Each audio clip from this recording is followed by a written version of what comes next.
먼저 반갑습니다. 안녕하십니까.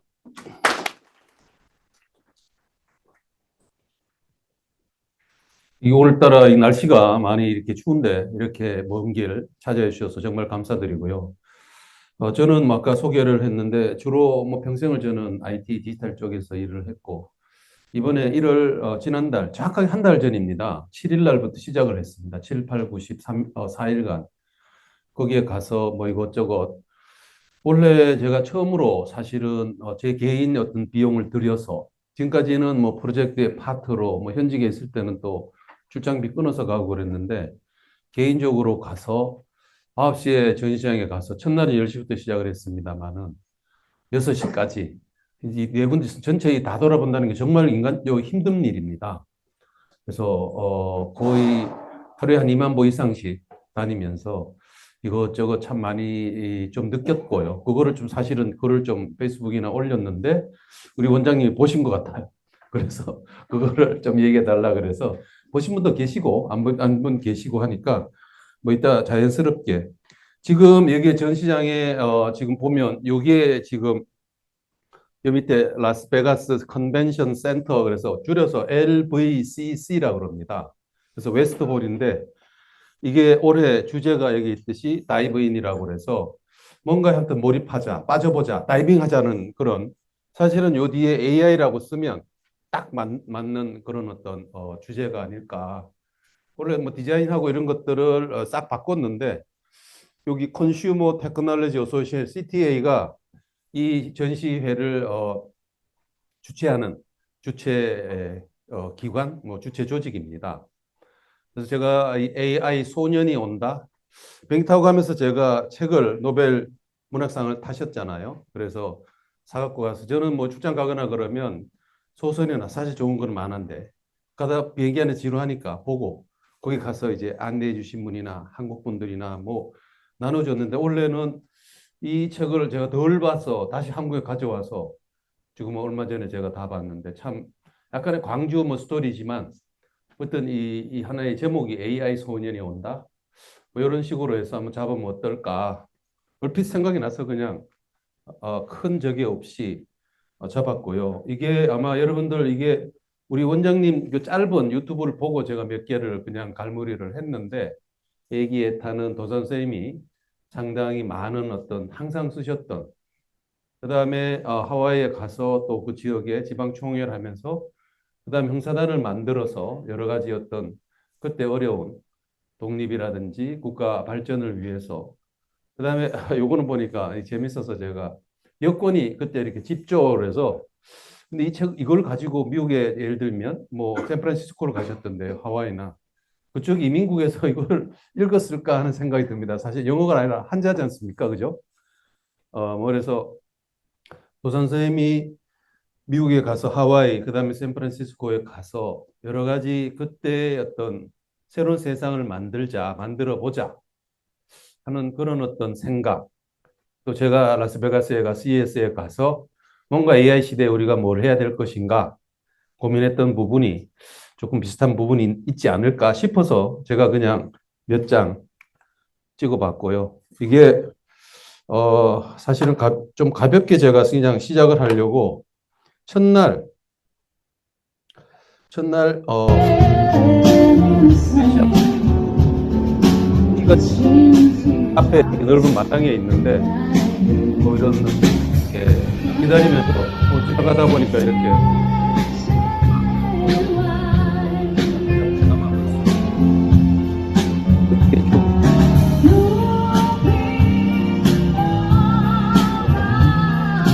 그냥 차원에서 제가 이것도 지나가 버리고 요거는 한번 보시죠. 여기 이따가 뭐 제가 좀 잠깐 얘기는 하겠지만 It really is.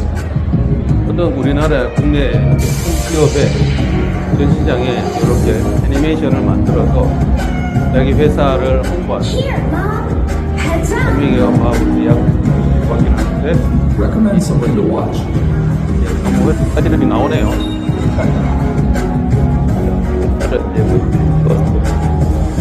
이냐 이렇게 관련된 거를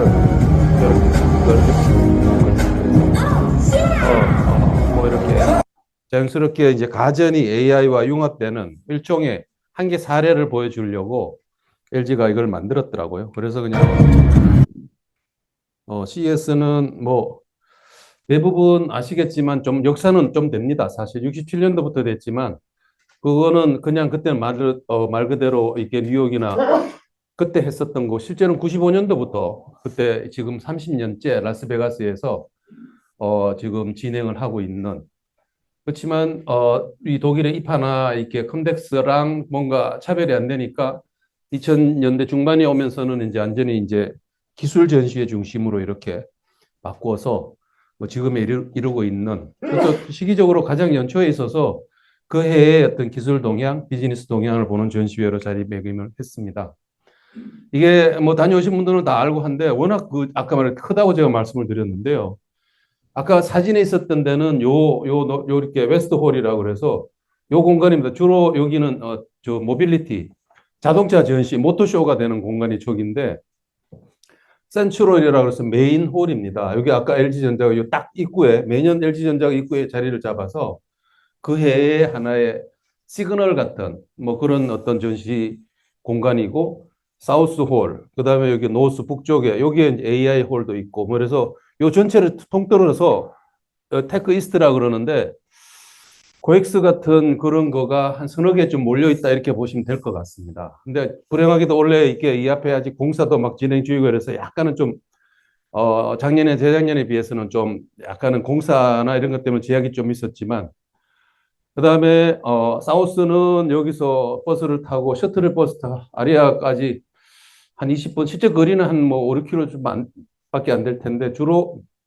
여기는 블록체인이나 가상통화 그다음에 미디어 방송하는 그런 사람들이 많이 출품도 하고 전시하는 그런 어떤 공간들. 그다음 사실은 제일 인기 있는 게 지금은 사실은 이스트랑 이 웨스트인데 웨스트의 요 1층에 있는 홀지에 이게 유레카관 스타트업들이 잔뜩 몰려 있는 데죠. 정말 여기가 아주 핫한. 그다음에 바로 위층에는 뭐 3D 그 여러 가지 뭐 헤드폰부터 액세서리 그다음에 컨트리 파빌리온 푸드테크 그다음에 이노베이션 쇼케이스 한 300여 개의 이노베이션 상을 CES가 주는데 모아놓은 데가 있습니다. 그다음에 라이프스타일 고령화 에이징 뭐 여러 가지 그다음에 스마트 홈 스포츠 테크놀로지 그래서 그런 일상생활 생활의 어떤 혁신을 만들기 위한 공간들이 있고 그다음에 그 2층, 3층, 4층, 5층 넓은 기조연설이라는 큰 여기는 한 1000명쯤 들어가는 큰 어떤 키노트 하는 데가 있고 나머지 방들은 GS가 대중들에게 알려진 이런 공간 외에 따로 예를 들면 아마존이다. 그다음에 어떤 반도체 하는 회사나 뭐 국내 삼성 같은 데도 보면 방 하나를 잡아서 자기들 고객만 따로 이렇게 외부인들 못 들어가게 오픈된 데도 있지만요. 그렇게 하는 공간들이 이렇게 쫙 모여져 있습니다. 뭐 이게 카지노나 이쪽은 뭐 중요한 게 아니라서 어쨌든 뭐 전체적으로 워낙 커서 진짜 4일 동안 다 다뤄본다는 게 정말 어려운데 일단은 뭐 최대한 저는 좀 쫓아다녔습니다. 원래 하이라이트는 젠슨 황의 키노트였죠.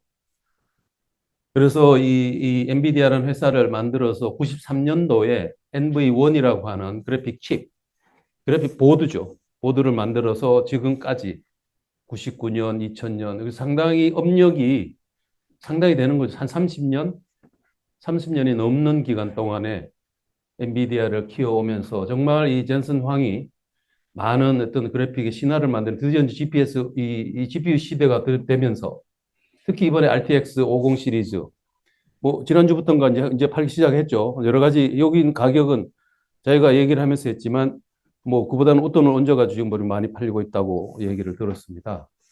그다음에 요 또 다른 게 이거는 이게 지금 유튜브도 워낙에 젠슨황 그 CS 키노트는 인기 있는 유튜브입니다. 아마 히트 수가 글쎄요 몇백만 몇천만 제가 확인은 안 해봤지만 한번 난 혹시 여러분 시간 되시면 밑에 한글이라 기능을 넣으면 요즘 다 잘해주니까 1시간 반짜리인데 정말 많은 사람들이 저는 이날 7일 6일 날 도착을 하는 바람에 여기를 불행하게도 못 갔는데 사실 가도 난 못 들어서 갔을 것 같아요. 그 큰 콘서트장이 꽉 차서 30분 전에 막아버렸다더라고요. 그래서 오른쪽 사진 요거는 코스모스라고 그래서 플랫폼인데 이제 이 GPU를 활용한 AI 플랫폼을 활용한 로봇과 AI, 흔히 말하는 피지컬 AI를 하기 위한 플랫폼을 코스모스라고 이름을 지어서 여러 가지 뭐 로봇이라든지 뭐 자동차 뭐 여러 가지 이 모빌리티라든지 다양한 기기들을 같이 묶어서 그렇게 어떤 지능화할 수 있는 플랫폼을 소개를 해줬고요. 그다음에 디지트라고 해서 이게 5월 달에 나온다 그랬죠. 지금 삼성하고 LG는 노트북을 출시를 했습니다만은 그보다는 훨씬 더 아주 강력한 어떻게 보면 노트북 뭐 컴퓨터입니다, 이게. 그래서 이러한 어떤 엔비디아가 지금 원래 새로 개발해서 발표하는 그다음에 어떤 플랫폼, 그다음에 이처럼 AI를 일상생활에 가져가 줄 수 있는 뭐 피지컬 AI의 한 파트라고 보면 되겠죠. 그런 부분들을 이 강의를 하고 실제로 이 젠슨항은 뭐 보면 아시겠지만 많은 얘기를 하진 않았습니다. 제품 소개라든지 자기가 생각하는 미래 사회에 대해서 얘기를 했는데 어쨌든 한번 보면 엔비디아라는 회사 또는 젠슨 황이라는 사람 또 이런 사람이 생태가 모여져 있는 실리콘밸리나 그런 어떤 디지털 어떤 이 시장의 흐름을 볼 수 있는 뭐 그런 부분인데 가장 뭐 이번 CES의 모든 것들을 보여줄 수 있는 그런 어떤 키노트였고요. 핵심 키워드가 몇 가지가 있는데 뭐 조금 더 자세하게 말씀을 드리겠습니다만 뭐 기본적으로 AI입니다. 그다음에 중국이 스타트업은 뭐 워낙에 있어 왔던 부분, 좀 더 이번에 활성화되고 있는 부분이고, 중국이 이번에 이제 미국이 한 1,400개, 중국이 한 1,300개 기업이 한국이 한 1,000개 정도의 한국이 3등인데 엄청나게 많은 그런 중국 기업들, 모빌리티나 그다음에 뭐 서스테이너빌리티나 리빙 인텔리전스나 이런 부분들은 사실은 쭉 좀 있어 왔는데 AI화되고 있으면서 가는 뭐 그런 부분이고, 아까 제가 말씀드린 대로 AI 이번에 CES는 뭐 딱 한 개 워드는 AI죠. 작년에도 그랬고 재작년도 그랬는데 훨씬 더 깊이가 있어지는. 그래서 노스의 AI관을 따로 이렇게 에이전트 AI, 피지컬 AI를 소개하는 그런 별도관을 만들어 한국의 마음이나 DBX도 거기에 와서 상당히 많은 분들이 관심을 받았습니다. 그다음에 뭐 여기 로봇과 융합해서 피지컬 AI로 가고 모빌리티도 당연히 웨이모가 이제 한 레벨 4 정도까지를 갈 수 있는 그렇게. 그렇지만 또 퀀텀이 얘기는 많았지만 실제로 제품이나 비즈니스 모델은 제가 이렇게 다니면서 조금 물어봤지만 그거에 대해서 자세하게 얘기해 줄 수 있는 사람이나 거의 없고 다만 CES를 하면서 수없이 많은 컨퍼런스가 작은 방, 큰 방 하면서 쫙 되는데 거기서 퀀텀 세션이 있었습니다. 아마 퀀텀이 실제로 이 CES에 출품이 되는 경우는 글쎄요. 뭐 젠슨왕은 20년 얘기를 했지 않습니까? 근데 얼마 전에 어떤 언론에서 보니까 그 왓슨 뉴욕에 있는 왓슨 연구소에 가서 취재한 분을 보니까 그쪽에 IBM은 퀀텀 1, 퀀텀 2 앞으로 한 5년 정도 뭐 그 얘기를 하던데 그건 조금 더 지켜봐야 될 것 같습니다. 이게 지금 바이트 세션에 이게 지금 가장 핫한 지금 이렇게 일종의 GPU를 들어간 이게 10장에 20개 보드가 들어가서 한 개의 서버가 되는 건데 이게 뭐 지금 전기를 엄청나게 많이 먹는 이게 한 개 보드가 한 1kW 이상. 그러니까 전체 산술적으로 20kW죠. 근데 풀리 돌리면 100kW 이상을 소모를 한다고 합니다. 그러니까 이런 게 지금 예를 들면 뭐 한 1,000개다, 10,000개가 들어간다 그러면 그 데이터 센터는 전기를 엄청나게 많이 먹는 거죠. 그래서 이 설명하는 사람도 이 보드 하나에 워낙 많은 전기를 뭐 이제는 데이터 센터의 쿨링이 큰 이슈인데 에어 컨디셔닝을 하는 그런 쿨링은 예전 시대는 같다. 그래서 여기 뒤쪽을 제가 찍은 건데 이게 쭉 렉에 꽂혀 있고 이 밑에 보면 컴프레셔가 있어서 요 조그마한 이게 선처럼 보이지만 사실은 관입니다. 관. 이 렉과 렉 사이에 이런 어떤 찬물, 이게 리퀴드 쿨링이라고 그러는데 찬물은 아니고요. 그렇다고 뭐 프레온 같은 그런 어떤 오염 그건 아니지만 오일이라고 보면 된다고 하던데 그런 쿨런트를 넣어서 자동차 라지에타처럼 이 보드를 하나씩 식히는 뭐 그런 방식의 냉각 방식을 채택할 수밖에 없다고 합니다. 뭐 여러 가지 토론회, 그 다음에 퀄컴이 스냅드래곤을 해서 지금 조금 있다가 일단 요거부터 한번 볼까요? 뭐 이게 휴머노이드도 꽤 많이 왔는데 interactive experience. What's your name, espresso-based drink, lady? or if I prefer something smoother, a latte or cappuccino might be more your style. 어떤 커피 좋아하니까 기계라서 I like strong coffee. 볼 수는 없다. 추천할 수는 있다. 내가 좀 If you like strong coffee, 한 걸 먹고. then maybe a double shot of espresso would hit the spot. Interactive experience, Thank you so much. espresso-based drink. 요게 또 지금 셰플러간인데, 미국에 있는 어떤 로봇 회사가 지금 자동차, 주로 셰플러는 자동차 부품을 공급하는 회사거든요. 이거를 작업자 여기서 이제 이거를 박스를 뜯어다가 여기다 갖다 놓고 단순 반복적인 일을 해주는 로봇입니다. 저렇게. 그래서 이제 공장 제조 라인에 앞에 그 휴머노이드는 그냥 어떻게 보면 단순한 안내라든지 공항이나 이런 데, 이거는 이제 공장에서 사람을 대신해서 일하는 뭐 그런 휴머노이드가 있어서 이게 재밌습니다. 한번 보시면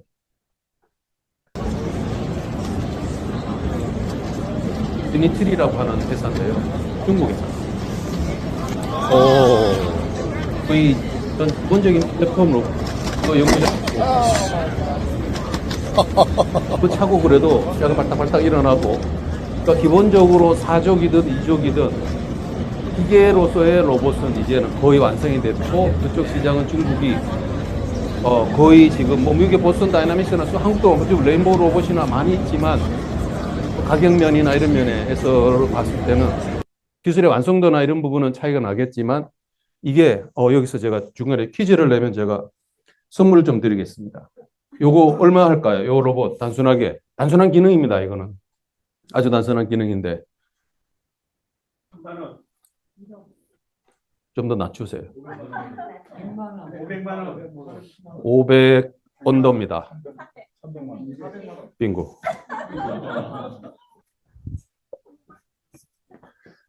축하합니다.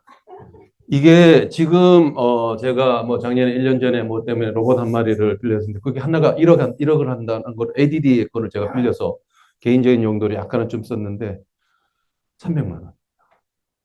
그러니까 이게 단순한 지금 램보 로봇이나 이따가 코스모 로봇도 나오고 하지만 그들은 기본적으로 아무리 싸도 수천 대가 됩니다. 물량이나 뭐 이렇게 물론 제약이 되니까 그렇지만, 이렇게 해서 유니트리라고 이게 중국에서 아주 잘 나가는 로봇 회사도 아니에요. 그냥 고만고만한 회사에 많은 그런 회사인데, 내가 저분이 CTO인데 내가 끝나고 나서 물어봤습니다. 야, 이거 뭐 얼마냐? 그러니까 300만 원이라. 야, 2,500달러. 사실은 약간 300은 넘죠, 그래도. 한국에 가서 그럼 내가 주문하면 shipping 코스트는 너가 해주면 바로 ship 해줄게, 한국으로. 그래서 작년에 사실은 제가 하노베 메세에 갔을 때 이게 로봇 연구조합에서 한 10개 업체가 같이 쭉 나왔길래, 거기도 하노버 메세는 산업 박람회 때문에 제조업체들이 많습니다. 거기서 이 로봇이 거의 뭐 진짜 전시장에 뭐 곳곳에 다니고, 로봇을 중국 애들이 이에 타가지고 말 타듯이 그래 다니는 애들도 있고, 그런데 하드웨어적인 플랫폼은 상당히 많이 왔다. 이제 이걸 가지고 어떻게 어르신들 장 보는데 어르신 보조 로봇으로, 아니면 뭐 사과를 따든 농사를 짓든 바닷속에 들어가서 물고기를 잡든 어떻게 특화를 해서 그거를 가야지. AI는 당연히 접목이 돼야 되겠죠. 피지컬 AI로 당연히 가야 되는데 그게 큰 숙제가 되고 있고, 이미 아까 뭐 저쪽에 셰플러나 제조 현장에도 적용이 되고 있는 것을 보셨습니다. 이게 마음의 AI인데 상당히 인기가 있었습니다. 지금 이 마음이 사실은 상장을 했죠, 그죠? 주가가 지금 상당히 많이 지금 수직 상승하고 있다 그러는데, 발표한 게 지난주엔가 그 딥시크를 써서, 이게 마음의 일종의 미들웨어 업체입니다. 이걸 가지고 모빌리티 차에 AI를 얹어가지고 차가 다니는 뭐 내비게이션이라든지 자율주행 기능이라든지 아까 로봇이라든지 얹어가지고 그렇게 하는 그런 프로그램을 개발할 수 있도록, 응용 프로그램을 개발할 수 있도록 해주는 미들웨어, 그걸 하는 업체인데, 마음이 아까 스냅드래곤 퀄컴하고 손잡고, 퀄컴이 글로벌리 인정한 첫 번째 파트너래요. 그러니까 스냅드래곤을 팔면 마음도 같이 연결해서 같이 팔 수가 있는 거죠. 상당히 거기서도 사실은 많은 오신 분들이 관심을 가졌고, 이게 AI 관에 그다음에 디벡스는 칩셋입니다. 여기 보면 보드들. 이게 아까 거기는 소프트웨어로 AI를 구현하는 애플리케이션 서비스를 구현하는 기술이라면 이거는 하드웨어 쪽으로 로봇에 넣는 거죠. 아니면 뭐 자동차 연지든지 할 수 있는 거라서 여기도 상당히 많은 분들이 오셔서 같이 뭐 이렇게 아마 이번에 상당히 이 사장님이나 요 기술하시는 분들이 인기가 좋아서 뭐 계약이나 실제로 꽤 많이 이루어졌을 것 같습니다. 요거는 여기 계신 분들이 혹시 아신지 모르겠는데 삼보 모터스라고 그래서 요게 좌석에 보면 드론입니다. 이게 드론이라기보다 UAM인데 프로펠러가 8개가 있습니다. 그래서 사람의 좌석이 두 개가 있는데 사진에 보이듯이 날아다니는. 그래서 모든 기계적인 하드웨어적인 검증은 국토부나 항공안전본부의 검증을 다 받았고 다음 달에 저쪽에 서해안 어느 지역의 모처에서 실제 비행을 하면서 비행 허가를 받으면 이제 1년간, 2년간 임시 비행을 할 수 있는 거죠. 그래서 회장님이 연세가 상당히 많으신던데 회장님 말씀은 이게 끝나면 김포공항에서 저 삼성동 한강고수부지까지 돈은 얼마나 받으실 거예요? 10만 원 받아야 되나? 어야 되나? 아마 그러시던데 실제로 테스트를. 근데 용산에 거기 대통령실이 있어서 한강을 지나가는 제일 큰 문제가 청와대 있을 때는 그 문제가 없었는데 그것 때문에 그랬는데 뭐 지금 사실은 이렇게 돼서 가봐야 되죠. 가봐야 되죠. 하여튼 그렇게 본인은 국토부랑 지금 얘기를 하고 있고 상당히 많은 사람들이 실물을 이걸 갖다 놓고 한 건 삼보 모터스가 딱 하나였습니다. 이거 말고 물론 중국 기업 몇 군데랑 이 저쪽 인도의 타타나 뭐 갖다 놓곤 했는데 이게 아마 이것도 일종의 피지컬 AI의 사례가 아닐까 싶어서 요게 제가 작년 3월 말에 하노버에 갔을 때 이게 양자 컴퓨터입니다. 근데 이게 보면은 3큐빗짜리예요. 3큐빗 퀀텀 컴퓨터. 이게 막스 플랑크 관에 중국하고 이게 막스 독일하고 콜라보하는 차원에서 이걸 했는데 입력을 예를 들면 1 더하기 1은 2다. 단순하게 뭐 우린 그냥 집어넣으면 되지 않습니까? 근데 이거는 입력 자체를 3은 3대로 입력을 해야 되고 연산 기능은 연산 기능대로 입력을 해야 되고 또 다른 독립 변수는 또 일대로 하고 조금은 복잡하다면 복잡하더라고요. 저는 일단 유저 입장에서 봤을 때. 근데 이런 것들이 CES는 없었어요. 그래서 이것도 아직은 3큐빗 가지고는 사실은 쓸 수가 없는 거죠. 하지만 이렇게 만들었다는 것, 그렇게 해서 연산이나 이런 기능을 한번 테스트해보는 연구용으로는 의미가 있는 거죠. 그래서 이게 과연 예를 들면 그 IBM에 얘기하듯이 이 5년 내에 이거를 지금 우리가 일상생활에서는 여러 가지 뭐 챗GPT가 되든 제미나이가 되는 그런 것들을 처리할 수 있는 그 컴퓨터로 갈 거냐? IBM은 자기들은 간다는 거 얘기하는 거고 젠슨 황은 20년이 걸린다는 거고 그건 좀 더 지켜봐야 될 부분이 아닐까 싶습니다.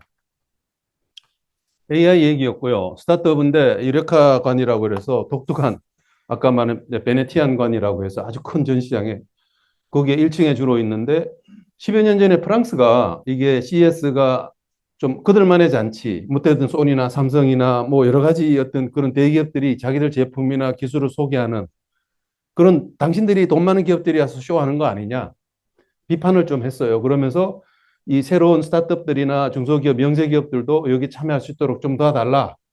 했는데 지금 완전히 그냥 하나의 이 글로벌, 뭐 MWC 다음 달에 하는 이파 독일에서 하는 저런 전시회까지 이제는 이 스타트업 관이 거의 대부분 필수적으로 한국도 그렇지 않습니까? 뭐 고엑스든 킨텍스든 이렇게 해서 그다음에 여기에 보면 이 IB들 인베스트먼트 뱅크나 뭐 이렇게 저 뱅가드나 호로위치 외에 골드만삭스든 뭐 미국의 예를 들면 체이스 맨해튼 은행이나 기관 투자가 그다음에 어떤 개인의 어떤 투자자들 벤처 캐피탈들이 가장 많이 제가 그 프랑스 간에 어떤 친구랑 얘기를 했는데 걔가 이노베이션 어워드를 받았는데 둘이 얘기하는데 그때 뱅가든가 호로비츠인가 매니저가 와서 따로 여기 명함을 줄 테니까 나중에 따로 미팅을 좀 잡자.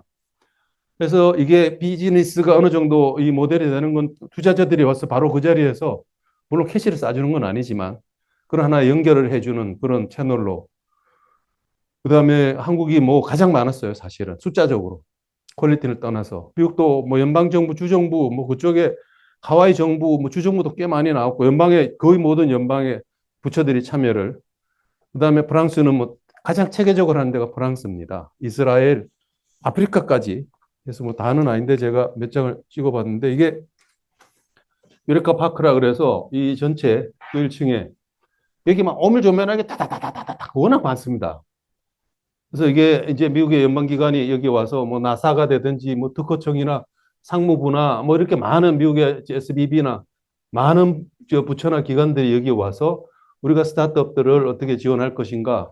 요 바로 앞에 사실은 CIA가 있었어요. 그래서 여기는 사람이 많아서 내가 이쪽에 가보지 못하고 당신들 여기 왜 왔냐? 이 스파이 무슨 뭐 하려고 하냐? 그게 아니라 정보 활동을 하는데 혁신적인 아이디어 같은 게 필요하다. 그래서 그런 애들도 이렇게 와서 미국도 상당히 옛날에 사실은 미국은 시장 중심이지 정부가 뭐 이런 데 가냐 약간은 그런 좀 이미지나 있었는데 독일, 뭐 일본, 타이완 뭐 아무튼 뭐 전 세계 모든 나라가 한국도 이렇게 보면 뭐 곳곳에 전체 코트라가 가장 많이 모아가지고 갔지만 뭐 지자체들 그다음에 IBK 기업은행도 자기들 그쪽에 하는 데를 그쪽에 AI관 노스에 뭐 키스트라든지 재밌는 거는 이 워터입니다. 수자원공사. 몇 년째 지금 수자원공사가 물 관련되는 스타트업들을 모아서 올해도 한 20개 정도 왔던데요. 공기업 중에는 가장 이쪽에 많은 적극적인 활동을 하는데 원래도 그렇지만 저는 우리나라 공기업들이 지금 전체 뭐 공공기관 전체를 하면 몇백 개가 되는데 어떤 혁신은 이런 데서 좀 시작이 될 수 있기 때문에 이런 데 와서 조금 더 좀 활발하게 하면 어떨까 하는 그런 생각을 매번 하게 됩니다. 그 다음에 갈수록 또 우리도 이렇게 기아, 현대 기아나 LG나 삼성이나 삼성의 C랩, LG는 LG대로, 현대 기아는 기아대로 해서 사내 벤처도 일부 있고요. 그 다음 외부에 자기들 이렇게 새로운 그 꾼들을, 그 스타트업들을 모아서 전체를 이렇게, 뭐 현대기아 같은 경우는 주로 기계, 이쪽 사람들을 팀들을 모아서 이렇게. LG는 주로 생활이나 바이오 쪽. 삼성의 C11, 뭐 거기도 좀 작다 한데 어쨌든 이렇게 해서 코퍼레이트 벤처 캐피털, CVC라고 그러죠.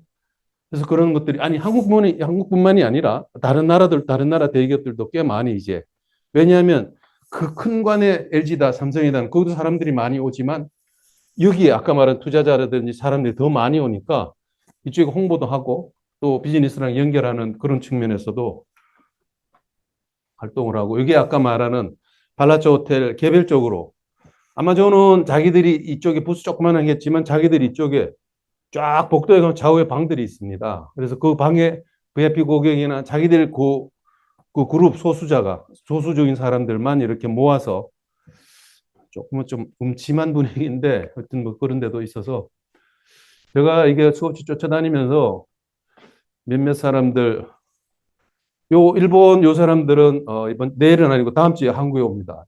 스마트 요가인데 여기 요가 하시는 분 계세요? 요가 하세요? 그 매트 하나에 얼마 주셨어요? 7만 원.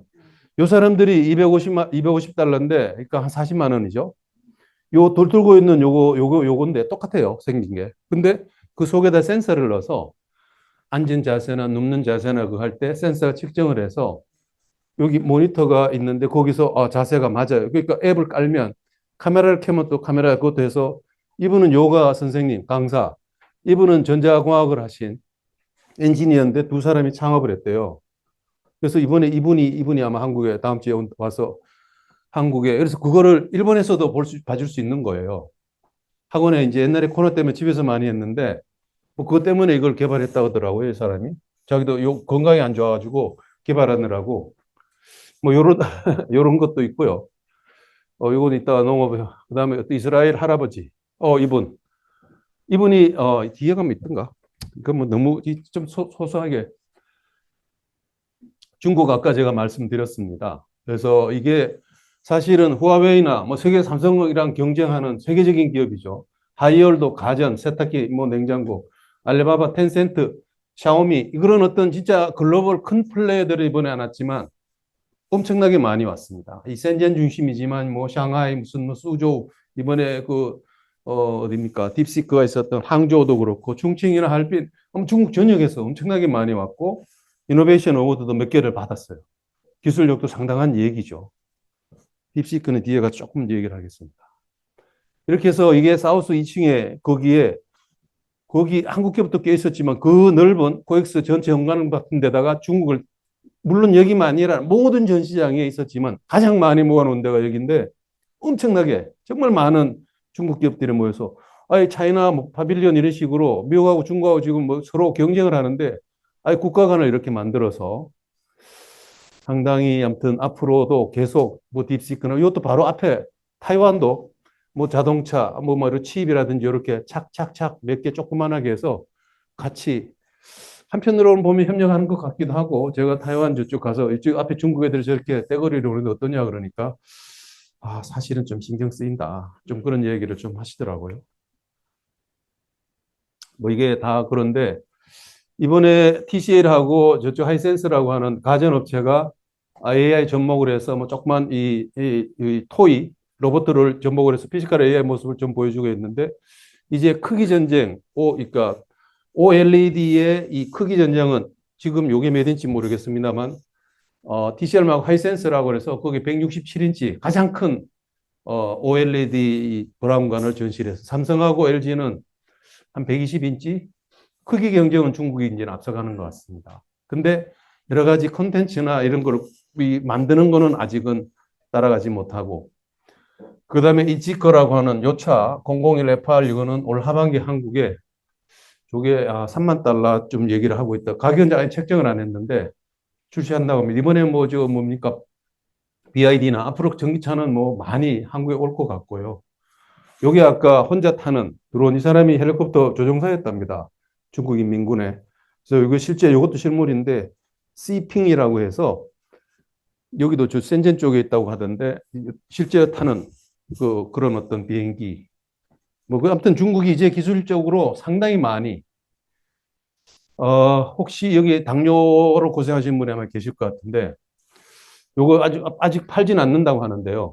이 숟가락이 여기 전기를 넣어가지고 딱 키면 요 센서가 있지 않습니까? 당뇨 드신 분들은 소금을 많이 짜게 못 먹죠. 이거를 요 숟가락으로 이렇게 예를 들면은 국물을 먹으면 사실은 국물이 싱거워요. 맹물이야. 근데 떠가지고 입에 딱 넣는 순간 요 센서 요게 작동을 해서 나는 먹는 사람은 되게 짜게 느껴져요.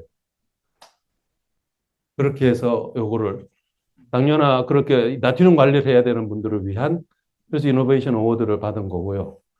요거는 중국 업체가 딱 한 건데 요 동그란 게 요게 계란보다는 좀 더 큽니다. 계란은 2개 정도 되는 크기인데 배터리 놓고 켜가지고 화장실 변기에다 퐁당 빠뜨려서 볼일을 보면 병원에서 그 요즘 가지고 검사하는 모든 거를 얘가 다 해줘서 내 휴대폰으로 쏴줍니다.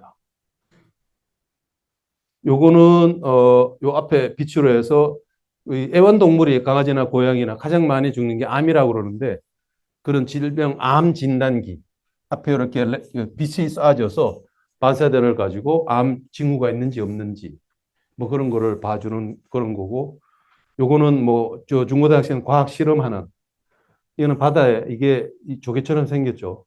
바다에 집어 던져놓고 오염되거나 뭐 온도라든지 하는 측정. 아무튼 뭐 이런 어떤 분야에 중국도 이제 많이 들어오기 시작했다는 겁니다. 글로벌 생태계는 뭐 이 자체가 CES가 자체가 글로벌 하는 삼성이 AI for All이라고 그래서 근데 이외로 원래 제 눈에는 삼성이 가장 재미를 못 본 해가 아니었을까. 꽤 사람들이 있었습니다만은 사실은 컨셉들이 뭐 홈도 있고 뭐 오피스에 다양하게 그다음에 하만이랑 같이 전장도 있고 한데 그닥 평범한 흔히 우리가 보고 왔던 근데 이 회사는 완전히 빅히트를 원래 최태원 회장도 물론 왔지만 요게 전시장이거든요. 요게 전시장이거든요. 물론 요 뒤에도 좀 있지만 한 축구장 거의 하는 그만한 사이즈인데 보시면 데이터 센터로 완전히 바꿔버렸어요. 이 자체가 한 개 저거죠. 그 컴퓨터 서버죠.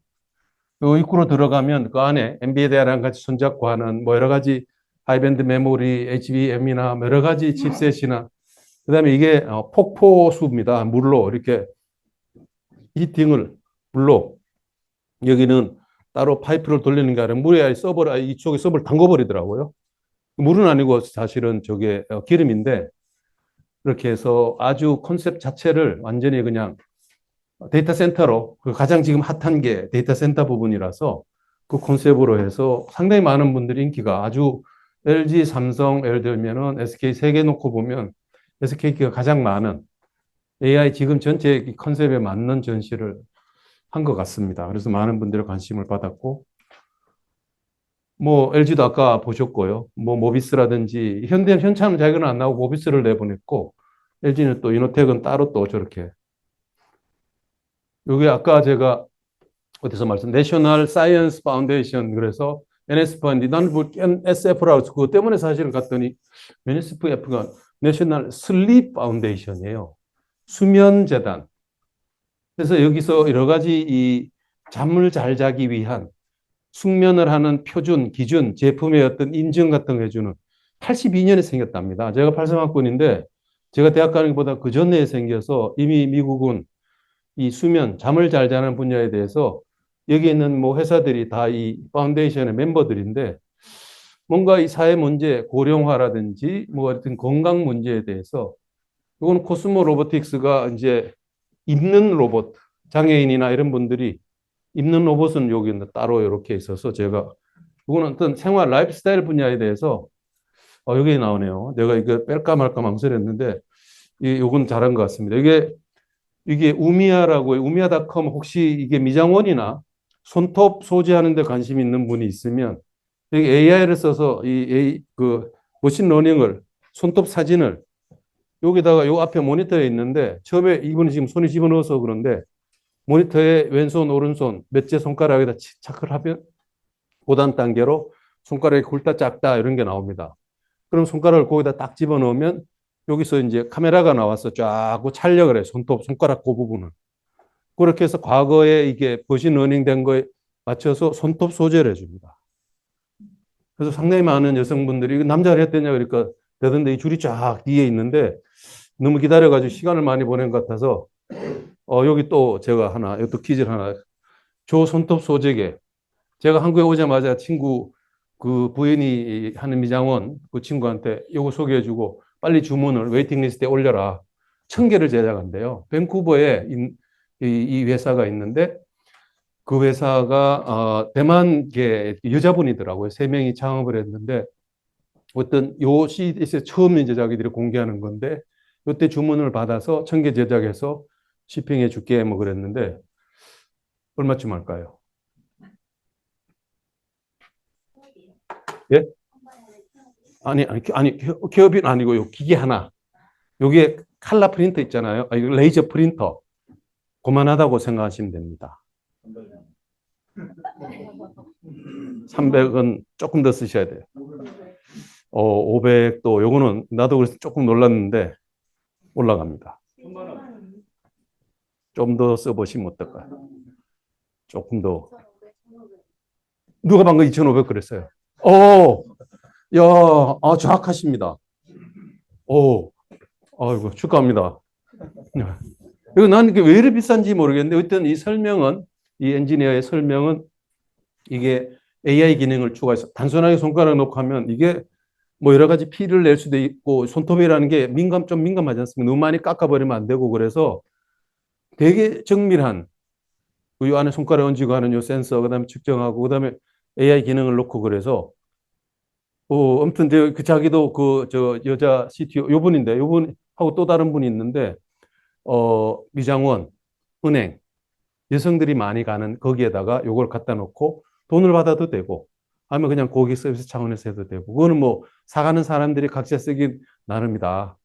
그래서 여기 단지 요것만 있는 게 아니라 여기 보면 조그마한 밴드로 이렇게 마지막 닦는 뭐 그런 것도 약간의 색깔도 내가 원하는 색깔, 아주 많은 색깔이 있는 건 아닌데 간단하게 이 색칠해주는 기능까지 있더라고요. 그래서 이 CS가 아까 있었던 여러 가지 AI 뭐 그렇지만 이런 일상생활에 약간의 재미있는 것들이 있어서 제가 몇 장. 농업은 이게 재작 2013년에 존 디어 회장이 여기 트랙터가 있는데 요겁니다. 요거 조그마한 파이프처럼 생겨서 이게 옥수수인가 그런데 옥수수를 이렇게 물총 쏘듯이 밭에 갈아놓고 빵빵빵빵빵빵 쏘는 그거를 이노베이션 어워드도 받았고 그래서 이게 이 트랙터가 이 날개가 있거든요. 이쪽에 이거 원래 건 아니고요. 원래는 이거를 안 했던데 이쪽 날개 길이가 한 50m쯤 됩니다. 저쪽도 한 50m. 그러니까 한 100m 되는 큰 넓은 거를 트랙터 한 마리 가면서 이렇게 자자자자자자 뿌려가지고 가는 그거를 발표해서 이분들도 존 디어가 이 트랙터를 안 하고 로버트다.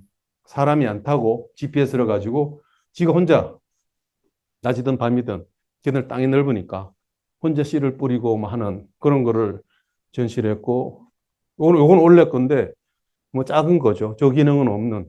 그리고 이것도 여기 보면 레이더를 달아서 혼자 지가 알아서 다닙니다. 사람이 가는 게 아니라. 뭐 그렇게 이게 대동이 원래 처음으로 이 디렉터랑 이렇게 여러 가지 장비들을 갖다 놨는데 아직은 대동은 컨셉만 있고 AI나 농업 분야의 어떤 전문가는 말은 그렇게 그냥 AI, 에그리, 로봇 이렇게 했지만 존 디어 그 흉내를 좀 냈지만 여기 실제로 전시는 못했다고 그러더라고요. 이것도 한국의 미드바라고 해서 이렇게 요게 하우스인데요. 이 안에 보면 이렇게 상추를 심어서 접었다 폈다. 저 사막에 있는 카타르나 뭐 이런 나라에 지금 많이 이거를 수출을 지금 하려고 하는데 이렇게 접어서 둘둘 접어가지고 차에 싣고 그다음에 피면 이렇게 펴져서 전기 같은 게 좀 쓰고 물 뿌려주고 이렇게 해가지고 여기서 한 1년, 2년 쓰다가 딴 데 옮겨가고 하는 뭐 이런 것들이 있어서 제가 한번 그냥 요게 에코 로보틱스라고 그래서 이 친구는 로봇 공학자인데 이 스위스에 로봇 하는 분인데 자기들은 보스턴 다이나믹스나 중국이나 로봇만 해가지고는 경쟁이 없다. 그래서 고민을 하다가 농업을 좋아하는 이 사람은 물리학자인데 피지스트인데 요 세 개 트랙터 뒤에 달고 다니는 요거 여기 보면 그냥 뿌렸을 때 요걸 달고 특히 이게 지금 작물이 뭐냐면은 조금이다 오니언 양파에 집중적으로 잡초 같은 것들을 요거 센싱을 해서 카메라가 달려서 잡초나 이런 것들을 싹 제거해주고 비료도 주고 하는. 그다음에 이거는 전체를 그냥 확 재배했을 경우에 거의 뭐 생산성이 뚝 떨어지고 뭐 이렇게 하니까 생산성이 엄청나게 많이 좋아졌다는 결국 이 논문을 여기에 붙여놨더라고요. 제 고향이 경북 의성이라고 마늘 하는 우리 시골엔 할배할매들밖에 없거든요. 그래서 제가 조만간 의성 그 농업기술 그 센터에 가서 요 기술 제가 명함을 받아왔습니다. 그래서 여기에 지금 조금 비싸서 요거는 2만 달러, 2만 몇천 달러라고 했으니까 한 3천만 원, 4천만 원까지는 안 되는데 뭐 일단 가격이 내가 문제다 그러니까 그거는 내고 가능하다. 그래서 우리나라 농업의 시골에 뭐 업도 마찬가지지만 외국인 노동자가 없으면 못하지 않습니까? 그래서 AI하고 로보틱스를 이렇게 접목하는 뭐 그런 시도를 해보면 어떨까 싶어서 제가 그냥 약간은 개인적인 그런 바람, 요겁니다. 이게 이제 마지막 퀴즈일 수가 있는데 이게 개발 유대인 이스라엘은 항상 보면 딱 10개 자기들 잘 나가는 스타트업 모아가지고 오는데 요 이름은 스파이서예요. 스파이서. 요 들고 있는 요 사람, 요 사람이 대머리 있는 유대인인데 연세가 이분이 한 70 가까이 나이는 제가 안 물어봤지만 요게 뭘까요? 요건 가격은 제가 사실은 가격보다 요게 뭘까요? 요게 들고 있는 거. 누가 방금 양념통이라고 그랬다. 누굽니까? 야, 축하합니다. 예. 이거, 에드몬드라고 하는 분인데, 아이고, 예. 이게 이분이 부인한테 자기가 워낙 요리 못한다고 요걸 많이 얻어먹었대요. 그래가지고 여기 보면 캡슐 있지 않습니까? 여기에 6개 들어가는. 그러니까 매운 거, 조금 짠 거, 이런 것들 요 캡슐. 이걸 넣어가지고 애 기능을 살짝을 해서 뭐 요때 조금 이렇게 하나만 체크를 하면 나오고 두 개를 같이 뭐 전체 이렇게 해서 요리 이걸 자기가 개발해서 지금은 사랑받는 남편이 됐다. 요리로 스파게티나 이런 것도 하는데 이걸 쓴다는데 그래서 내가 야, 너 그럼 김치라고 아냐? 그리고 자기 너무 좋아한대요. 그러면 이거 가지고 그 김치를 한번 담궈봐라. 그래서 담궈가지고 네가 와이프한테 삽격 받으면 그 사진을 한테 찍어서 보내라. 그럼 내가 한국에 니네 물건 이거 팔아줄게 그랬는데 가격은 제가 못 물어봤습니다. 하여튼 뭐 이게 이렇게 약간 일상생활에 아까 뭐 그런 것처럼 뭐 그런 것들이 재밌는 게 이렇게 다니다가 보면 특히 이것도 유레카가 아닌데 뭐 이런 것들이 있어서 진짜 AI 뭐 첨단이고 여러 가지 뭐 로봇 뭐 여러 가지 있지만 일상생활에 필요한 뭐 그런 것들이 있어서 제가 좀 소개를 가볍게 양념처럼 소개를 드렸고요.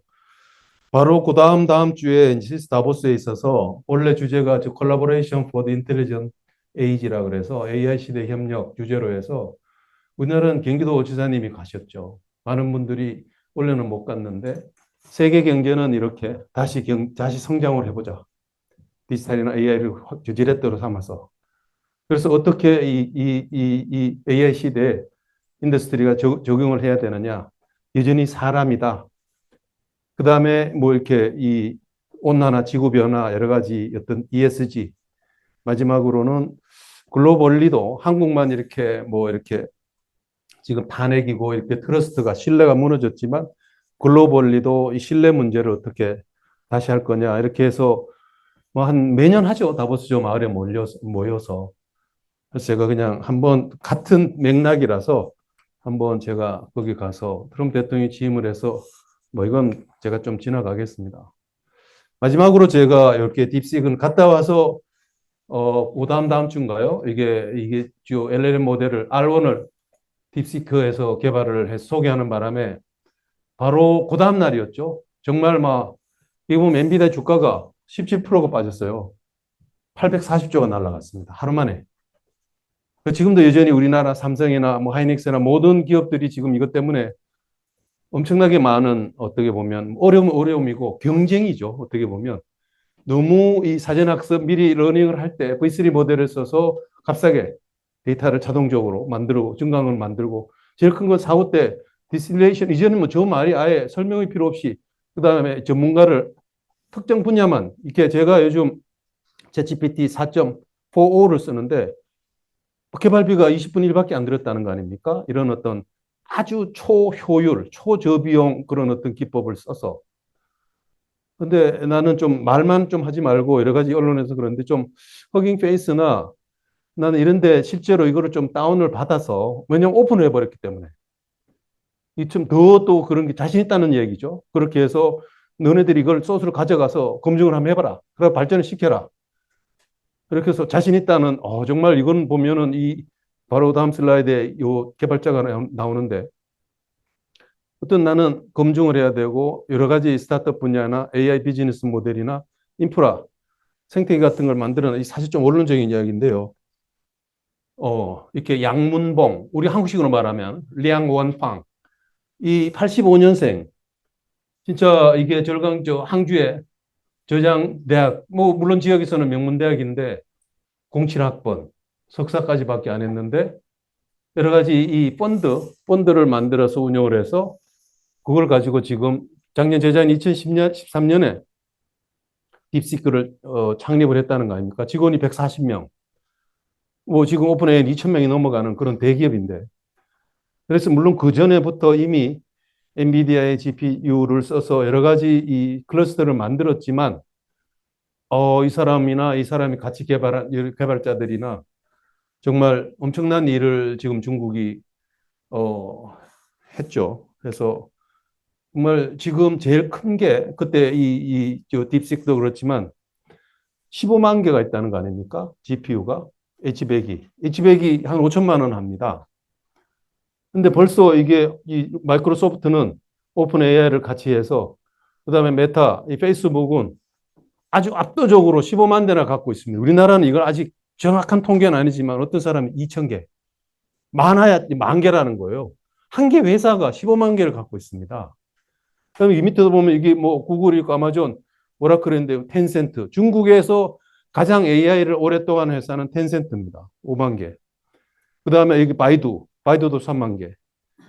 보면은 중국이 이미 AI 분야에 대한 인프라를 엄청나게 많이 투자를 해 왔습니다. 그 결과가 지금 이제 딥식으로 나타난 거고.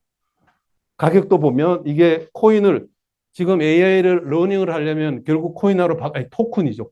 토큰으로 바꾸는데 100만 개 토큰을 하는데 그때 2023년에는 근 100달러 가까이 80달러, 뭐 70달러 갔는데 이게 지금은 보면 딥식이 나오고 1달러도 안 되는 엄청나게 많은 혁신이 이루어진 거죠. 불과 2년 사이에. 2년도 안 되는 사이에. 이렇게 해서 정말 우리가 저는 AI를 하면서 많은 분들, 뭐 김지영 교수님이나 많은 분들은 LLM을 하지 말자. 이렇게 많이 돈이 들어가는 그런 걸 하면 안 되겠다. 그런데 이게 나오면서 정말 야, 우리도 이제 파운데이션 모델을 해야 되겠다. 우리나라에 한 12개 정도 클로바엑스랑 뭐 이렇게 해서 지금 한국 사람이 보면 대체로 한 500만, 600만, 700만, 한 800만 명이 지금 AI를 지금 쓰고 있다는 거거든요. 압도적으로 많은 게 챗GPT죠. 한 500만 명. 근데 이게 1월 마지막 주인데 보면 벌써 100만이 넘는 사람이 딥시크를 다운을 받아 써요. 그러니까 막 지금 많은 부처들이 전부 다 막 쓰지 마라 막 그러고 그러고 있는데 리튼이나 퍼플렉스티나 코파일럿이나 클로드는 아직은 그래서 나 또 어제 이거 준비하면서 보다가 우리 저 이재호 교수님 삼성 그 의료원에 지금은 퇴직하셨지만 정말 재밌는 거는 그 하나를 이게 어 버클리 대학에 이게 그 짜이판이라고 내 중국계 같아요. 여자분 연구 저 박사과정생인데 그러니까 딥시크만큼 큰 건 아닙니다. 딥시크는 파라미터가 뭐 6천억 개가 넘는데 요거는 15억 개밖에 안 되는 작은 아주 작은 건데 문제는 비용이에요. 30달러예요. 5만 원인데 안 돼. 가지고 작은 AI 하나 LLM을 만들었다는 겁니다. 처음에 사실은 1993년 4년 그때 초고속망 뭐 정보 고속도로 미국에 인터넷 나왔을 때 홈페이지 그때는 넷스케이프라고 그래서 구글 지금 현재 마이크로소프트의 익스플로러가 아닌 브라우저가 있었는데 그거는 개인이 브라우저를 홈페이지를 만든다는 걸 생각을 못 했습니다. 처음에 94년 온 인터넷이 처음 나왔을 때는. 그래서 그거는 큰 예를 들면 삼성이다, 뭐 정부다, 뭐 이렇게 큰 기관이 홈페이지를 만들어서 HTML 그 문서로 바꿔가지고 홍보를 하고 뭐 묻고 하는 그런 게 해서 개인이 홈페이지를 해? 그러면 야, 그게 가능하냐? 근데 지금은 보면 뭐 홈페이지뿐만 아니라 블로그, 뭐 앱, 개인이 다 이제 하게 되는 시대가 됐는데 앞에 아까 비용 이런 부분을 봤듯이 이제는 30달러밖에 안 들었다고 이 학생이 얘기를 하니까 야, 이렇게 되면 각자가 AI를 하나씩 가지게 되는 1인 1 AI 시대가 올 수 있나? 이 비용이 너무 이렇게 많이 다운돼 버렸거든요. 그래서 저는 이거를 쓰면서 아직은 분명히 섣부릅니다. 이런 얘기를 하면 아, 미쳤다. 이런 얘기 할 수가 있지만 이게 뭐 지금 30달러 이하로 이거를 오픈 소스로 까버렸으니까요.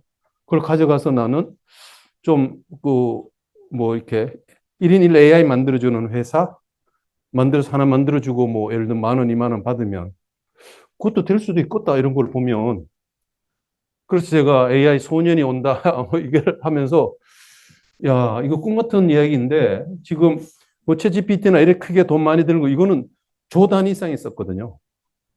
이게 딥시크는 뭐 그게 얼마입니까? 한 600만 달러도 안 되게 쓴 거고 뭐 나머지도 전부 다 조 단위 이상 이거 리트는 좀 다른 이야기긴 합니다만 다 근데 지금 이 소스 코드를 가지고 작은 그 랭귀지 모델이지만 AI 모델을 만들었어. 아무튼 저는 이게 뭔가 이 회사 중국 이 리앙웬뻥이라고 하는 이 회사가 이 발표한 이 딥시크가 엄청나게 큰 변화나 경쟁을 패권 경쟁을 만들었다. 그래서 뭐 사실은 일반적이고 뭐 지금 오늘 아까 국가 AI 센터 만들어서 뭘 하고 정부도 지금 막 설치고 있는데 우리끼리 어제하고 얼마 전에 우리끼리 좀 모여서 이거 지금 뭔가 아직 우리는 한 만 개도 안 되니까 빨리 한 2만 개 정도, 한 개 5천만 원이니까 1조쯤 됩니다. 그래서 빨리 일단 인프라를 좀 나름대로 깔자, 그러니까 구축을 하자. 그 다음에 그걸 더 많이 해야 되겠죠. 뭐 한 개 회사가 아까 MS는 15만 개를 갖고 있는 그런 시대가 되어버렸기 때문에 빨리 좀 이번에 만들어서 가면 좋겠다. 그래서 이거를 빠르면 다음 주에 아마 이게 누가 기자회견하고 여야 우리 당 대표나 이렇게 국회에서 뭐 정부도 예산이 있지만 사실 작년 말에 제대로 반영이 안 됐습니다. 그래서 좀 빨리 이 인프라를 빨리빨리 좀 구축하자. 마침 이번에 주경이 얘기가 되고 있으니까. 그 다음에 헬스 우리가 뭐 좀 경쟁력이 있는 뭐 전공이 문제가 있지만 제조업 분야, 여러 가지 뭐 이렇게 쿠팡이나 해서 유통, 전자상거래나 학교, 이 진짜 AI 교과서에 상당히 저는 좀 아쉽습니다. 여러 가지 요즘 뭐 여러 가지 안전, 춥고 뭐 이렇게 도메인별로 여러 가지 정부나 민간 같이 해서 기획 컨설팅도 좀 하고 기술적인 부분도 백업 좀 받고 돈도 필요하면 좀 싸주고 세금도 좀 깎아주고 뭐 여러 가지 감사 뭐 이렇게 좀 실수하더라도 좀 너그러이 자기가 이렇게 부정하지 않는 한은 그런 것들 인센티브를 규제도 좀 그런 분야는 뭐 샌드박스가 되든 뭐가 되든 좀 해서 뭔가 분야별로 좀 한국 그러면 헬스는 대한민국이 최고야 뭐 이런 식으로 가자. 그래서 아까 뭐 에이징이든 여러 가지 융합 AI와 다른 분야가 같이 스며들어가는 요 얘기를 제가 마지막으로 하고 마칠까 하는데 그때 92년에 팀 버너스-리가 월드 와이드 웹이라고 하는 브라우저를 발표를 하고 지금은 MIT로 가셨죠. 그래서 인터넷을 도입할 때 우리가 했던 게 이제 국민 PC나 정보 문화 운동입니다. 정보 문화 센터를 만들고 지금은 옛날에 또 통합이 됐지만 전 국민 이렇게 우체국, 뭐 제가 우체국에서 우체국뿐만 아니라 동사무소 이런 데다가 인터넷 어떻게 검색한다. 정보 문화 운동을 했어요. 그 다음에 정보 검색사, 초등학생조차도 지금 국사, 뭐 한국사 몇 급, 뭐 이거는 다는 아니지만 그때는 전국적으로 해서 우리나라가 인터넷 제일 잘 쓰는 국가. 네이버, 뭐 오늘인가 발표 10조를 달성했다 그러는데 카카오, 모든 국민이 인터넷을 다 쓰니까 여러 가지 서비스나 시장이 만들어지는 겁니다. 그래서 나는 좀 AI 문화 운동을 해서 이게 뭐 지금 도산 아카데미도 그렇고요.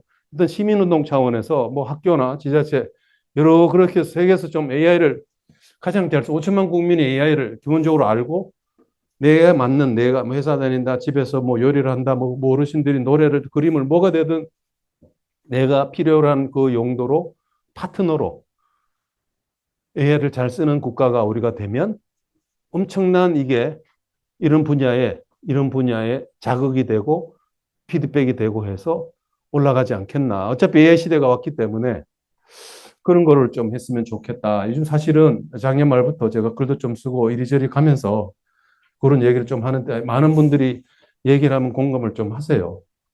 그렇게 좀 해나가면 좋겠다. 뭐 CS는 계속 가야죠. 그래서 뭐 비상한 여러 가지 시국이지만 일단은 당장은 좀 실탄을 좀 쏴서 인프라를 빨리 좀 하자. 딥시크나 이렇게 나와서 지금 뭐 중국, 미국뿐만 아니라 엄청난 모든 세계가 지금 AI에 덤벼들고 있는데 빨리 우리가 가려면 좀 역할을 해야 되고 아무튼 이 AI 문화운동 같은 이런 것들도 좀 해서 시민사회나 이런 일반 국민들이 AI를 이해하고 내가 좋아하는 내가 할 수 있는 것들을 좀 해나간다면 결국은 이 공급 사이드의 기업들도 자극이 되고 공급과 수요가 서로 밸런싱이 돼서 우리가 한국이 AI 강국 또 뭐 AI에 대한 행복한 나라 이렇게 일자리 뺏고 나쁘다 AI 뭐 지금 보면 많은 부처들이 쓰지 마라 막 그러는데 써야 되거든요. 위험은 하지만 아무튼 뭐 그러한 어떤 생각을 하면 생각을 해봤습니다. 이 시간이 오래된지 제가 잘 몰라서 그런데 이 정도에서 마무리를 해도 어쨌든 제 얘기는 뭐 이 정도로 말씀을 드리고 CES인데 워낙 최근에 핫한 이슈라서 딥시크 얘기를 뒤에다 살짝 좀 붙여봤습니다. 긴 이야기 들어주셔서 감사하고 뭐 이걸로 일단은 제 얘기는 마무리를 하도록 하겠습니다. 감사합니다.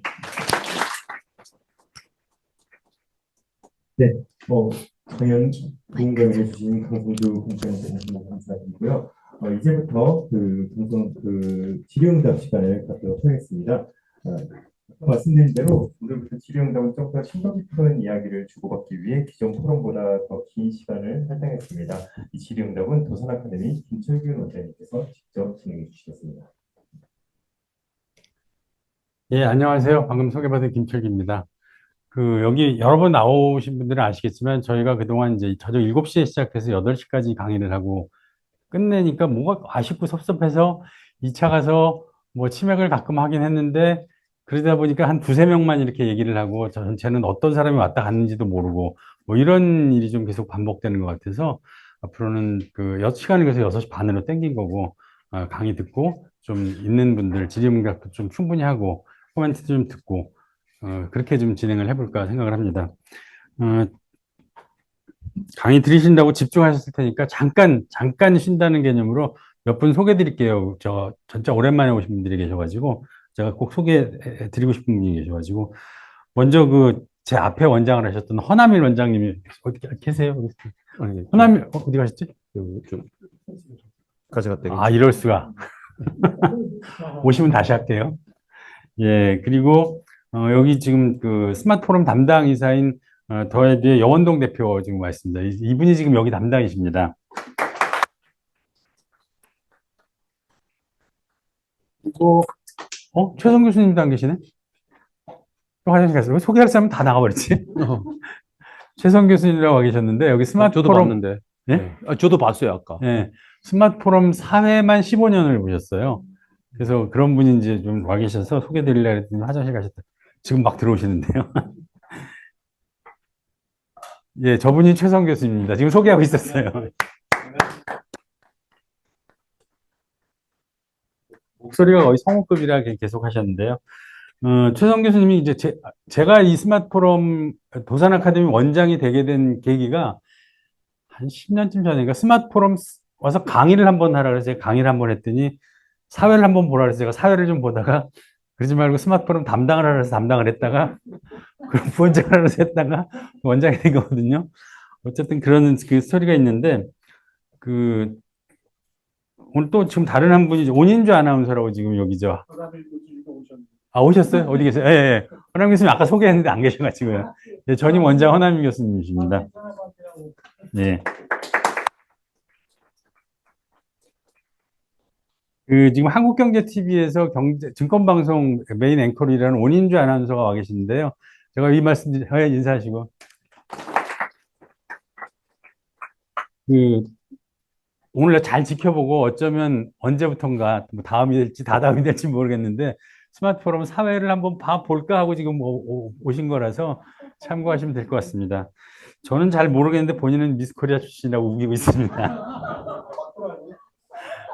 예, 미스코리아 인천 맞습니다. 그리고 오늘 AI 얘기 많이 나왔는데 서울대학교 지금 박진우 교수님이 지금 완전히 전문가가 오셔가지고 예. 제가 지금 서울대학교 AI 과정을 다니고 있는데 거기 교수님 반이 산업공학과 출신이시더라고요. 예. 예, 예. 그리고 몇 분 더 소개해드리면 오늘 언론계에 계신 분, 제가 진짜 잘 아는 분들이 오셔가지고 갔어? 또 잠깐 나갔어? 소개하려면 다 잠깐. YTN 이종수 본부장 와 있는데 지금 잠깐 나갔다 그러고요. 그 나갔다고 얘기하는 사람은 TV조선 서일호 부장입니다. 예, 소개시켜드릴게요. 마지막으로 우리 그냥 회원 한 분만 소개시켜드릴게요. 아까 저기 2,500만 원을 맞히신 분이 어떻게 맞췄을까? 글쎄. 예, 이분이 컨닝하지는 않았어요. 라라이트라는 뷰티 대표님이셔서 그래. 아마 감이 좀 남다르지 않으셨을까 싶습니다. 윤현숙 대표님 소개해드리겠습니다. 예. 예, 이제 질의응답 들어가려고 하는데요. 처음에 시작할 때 우리 강성주 교수님이라고 소개를 했는데, 뭐, 지금은 교수님 맞죠? 근데 이제 아시겠지만 평생 이 과기부를 중심으로 공직 생활을 하셨고, 아까 소개 나왔지만 이제 우정사업본부장도 하셨고, 오늘도 아까 나눠주신 책이 뭐, 받아가니까 부럽긴 한데 무슨 책인지 모르셨죠? 얘기를 안 해가지고. 책이 AI 디지털 국가 전략이라는 책입니다. 그러니까 남들하고 AI를 바라보는 시각이 좀 다르다는 생각이 드는데, 전에 제가 저희 도산학교에 와서 강의하셨을 때 꼭 다음에 차관이 돼서 오셔서 강의를 하실 거라고 얘기를 했는데, 죄송합니다. 요새 정부가 이상해서 좀 이게 이상해져가지고. 하여튼 아마 다시 또 아직 나이가 많지 않으세요. 그래서 또 일하게 되실 거라고 생각을 합니다. 예, 이걸 다 설명드렸고, 이렇게 CS를 이렇게 쑥 한번 갔다 왔다는 느낌 드시죠? 예, 저 옛날에 갔는데 그걸 4일에 본다는 거는 불가능한 얘기입니다. 그냥 힘들었습니다. 예, 골라서 봐도 2-3시간 가면 다리 아파서 쓰러져 있다가 또 잠깐 기운 차려서 또 잠깐 가고. 근데 어쨌든 안 가도 본 것처럼 이렇게 사진도 찍고 뭐 영상도 보이시고 해서 전체적인 분위기를 느낄 수 있었던 것 같아요. 오늘 강의 들으신 거 관련돼서 먼저 코멘트는 좀 이따 듣기로 하고 질문 있으시면 몇 가지 좀 먼저 받도록 하겠습니다. 질문 있으면 말씀해 주세요. 없으면 안 해도 넘어가고. 늘 질문하시잖아요. 아, 그렇지. 우리 강 대표님이 질문 안 하시면 예. 이번 AI에서 CS 2025에서 나온 얘기 중에 현대판 불로초 AI 주체라는 얘기가 나왔습니다. 네. 그래서 저는 어쩌면 제가 지금 80이 넘었는데 10년 살까 말까 했는데 지금부터 20년, 30년 살 수 있겠다. 그러면은 앞으로 더 많은 날들을 어떻게 살아갈까? 인생 설계를 새로 해야 되겠다 하는 생각을 합니다. 예. 아니, 말씀하시라고. 예. 그래서 이렇게 긴 세월을 먹고 배설만 할 수 없으니까 뭘 해야 되느냐. 지금 시대가 AI 시대니까 AI를 어떻게 이용하느냐. 그 다음에 내가 지금부터 뭐를 준비해야 이런 많은 세월을 가치 있게 살 수 있느냐 하는 데 대한 고민을 합니다. 그래서 이 질문을 오늘 강 교수님한테 하기 위해서 사실 오늘 날씨가 좋은데 안 올라 그랬어요. 그런데 나오니까 엄청 춥더라고요. 그런데 또 강 교수하고 저하고는 잘 아는 사이기도 하고 해서 왔습니다. 그래서 앞으로 제가 지금부터 뭐를 준비해야 이 많은 세월을 가치 있게 살 수 있느냐 하는 걸 좀 여쭙고 싶습니다. 네, 고맙습니다. 제가 가까이 간 건 마이크 뺏으러 간 게 아니라 이 마이크 들이대러 간 거예요. 네, 한 답변해 주시죠.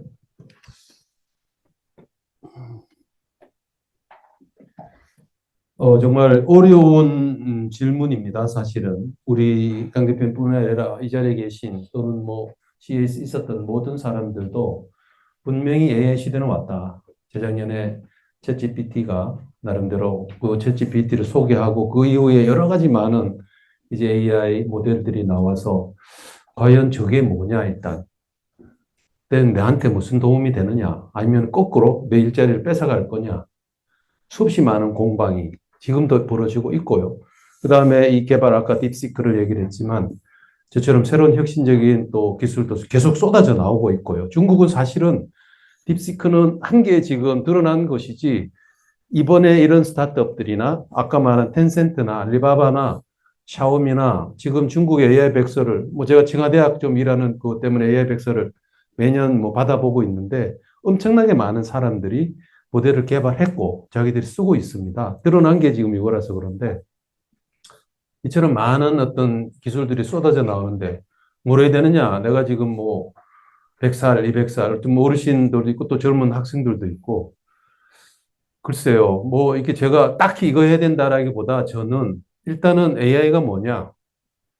내가 예를 들면 챗GPT라도 공짜로 쓸 수 있지 않습니까? 그렇게 해서 한번 써보면 이게 이런 거야? 인터넷 지금 우리가 흔히 하는 인터넷이나 뭐 제일 많은 게 지금은 유튜브긴 하지만 인터넷 가지고 뭔가를 뭐 검색도 하고 신문도 보고 지금은 일상생활이 되어버렸습니다. 그래서 인터넷보다 AI라는 놈이 나와서 좋다고 하는데 뭐가 좋냐? 내가 직접 나는 한번 써보는 그것 이상으로 이렇게 이해하는데 좋은 게 없다. 지금도 사실은 챗GPT, 제미나이도 있고, 코파일럿도 있고, 뭐 클로드도 있고, 퍼플렉스도 있고, 어떤 건 무료고 어떤 거는 뭐 유료고 한데 뭐가 되든지 간에 써서 간단하게 뭐 이런 걸 찾아줘봐. 뭐 일을 시켜보는 거죠. 그게 뭐 프롬프트라고 하지만 뭐 말이 힘들어서 검색하는 거라고 생각하면 됩니다. 한번 해보면 이게 이래? 뭐 이게 뭐야? 뭐 또 다른 것도 해보거나 사실은 뭐 짧게 시를 오늘 이렇게 도산 아카데미에 뭐 강의를 하는데 무슨 얘기를 해야 될까? 너 보면 지가 쫙 아이디어를 줘요. 야, 뭐 이런 거는 좀 뭐 하면 또 답을 주고 좀 대화를 좀 해보면 이게 인터넷이랑 이게 좀 다르구나 하는 기본적인 나는 AI가 뭘까 하는 경험을 한번 그냥 시간 날 때마다 한번 해보면 어떨까. 휴대폰을 했대고 뭐 지금 데스크탑 노트북이든 뭐가 되든 그 다음에는 그러다가 보면 이건 내가 요즘 글을 쓰는데 아니면 뭐 그림을 그리는데 아니면 뭐 내가 무슨 뭐 어디 가서 발표 같은 걸 해야 되는데 그걸 한번 시켜볼까? 그래서 한 발 더 나가는 거죠. 실제로 내가 한번 첫 번째 내가 써본다는 거는 그냥 이해하기 위해서 AI가 뭔지 이해하기 위한. 그 다음에 두 번째는 큰 건 아니더라도 제가 지금 이렇게 유엔 프로젝트를 하나 합니다. 아시아 10개 나라의 디지털 전환 보고서를 지금 작년 말까지 사실 끝내야 되는데 못했는데 그것 때문에 챗GPT-4를 제가 써요. 10개 나라에서 한 3, 40페이지 보고서를 저한테 다 보내줬습니다. 그래서 제가 그거를 엮어서 한 150페이지 정도로 써머리를 해야 되는데 1차 버전을 만들었어요. 그러니까 한 30페이지 되는 걸 말레이시아는 50페이지를 보내왔어요, 보고서를. 그걸 한 5페이지로 써머리를 해야 되거든요. 제일 첫 번째 보내준 게 몽골리아라서 몽골어를 내가 그 한 2, 3페이지짜리를 5페이지로 요약하는데 일주일이 걸렸습니다. 보고 밑줄 치고 저쪽 하고 아무튼 야, 도저히 안 돼. 그래서 10개 나라니까 그러니까 10주가 걸리잖아요. 한 개 나라 일주일 걸렸으니까. 아, 이래가지고는 안 되겠다. 그래서 사실은 챗GPT에다가 그 파일, MS 워드 파일을 확 집어넣었어요. 그래가지고 여기를 써머리를 하는데 디지털 전환의 DX가 중요한 게 기술적인 팩터, 그 다음에 뭐 가버넌스, 법제도, 그 다음에 이 사람 문제, 이런 문제에 좀 초점을 맞춰서 그 나라의 지난 20년간, 2000년대 이후 지금까지 20년간 투자를 얼마를 했고, 뭐 경제 성장이나 고용 이런 부분에 왜냐하면 엑셀 파일을 줘서 보내줬기 때문에 그걸 써머리를 좀 해주세요. 그러니까 프롬프트가 되게 길죠. 한 10줄 가까이 아주 복잡하게 해서 넣으니까 하여튼 쭉쭉쭉쭉 해서 한 1, 2분, 2, 3분 만에 5페이지가 나오는 거예요. 와, 사실은 학교에서는 그 인도 박사과정 학생 하나를 조교로 써라. 왜냐하면 그 인도가 이제 영어 네이티브니까. 근데 이걸 받으면 사실은 좀 챙겨야 되는 거라서 이게 좀 그렇다. 내가 그래서 어쨌든 써서 똑같은 프롬프트를 명령어를 3번을 넣어서 세 버전 1, 2, 3를 받아서 제일 내 마음에 든 걸 하나 찍어서 이제 원본 30 몇 페이지짜리. 그다음에 요거 5페이지 써머리한 거. 아직은 잘 써머리를 못 합니다. 검증을 꼭 해야 돼요. 그래서 한 페이지 한 페이지 넘겨가면서 그다음에 내가 분명히 이 가버넌스 넣으라 그러는데 또 빠뜨리는 것도 있고. 그래서 그건 내가 서로 좀 치워놓고 이렇게 고쳐가지고 어쨌든 드래프팅을 해주니까 저는 뭐 지금 엄청나게 사실 그렇게 전체 초안을 만들어서 각 나라에 싸줬어요. 그러니까 각 자기들이 다시 또 그거를 보고 피드백을 다시 보내줬습니다. 그래서 그걸 지금 이제 마무리 단계를 하고 있는데 어쨌든 제가 하는 일 때문에 그걸 한번 써보니까 저는 우와 진짜 와 엄청난 도움을 저는 받았습니다. 그건 저의 개인적인 그런 이야기인데 사례인데 그림 내가 한번 동양화를 예를 들면 우리 뭐 정선 경제 정선의 그림 스타일로 뭐 사진을 하나 예를 들면 넣어서 이거를 내 개인 뭐 초상화가 되든지 뭐 고향의 사진이 되든지 뭐 길거리에 되든지 한번 그려봐라. 잘 그려줘요.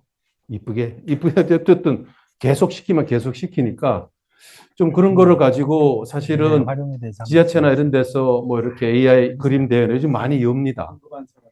나는 어떤 개인적인 그런 어떤 아주 거창한 프로젝트가 아니라 개인적인 용도로 한번 그런 것들을 해보면 AI라는 놈이 과거 인터넷, 지금 현재 우리가 모든 생활 인터넷 중심으로 갔는데 그보다 더 이렇게 도움이 될 수 있는 기술이구나.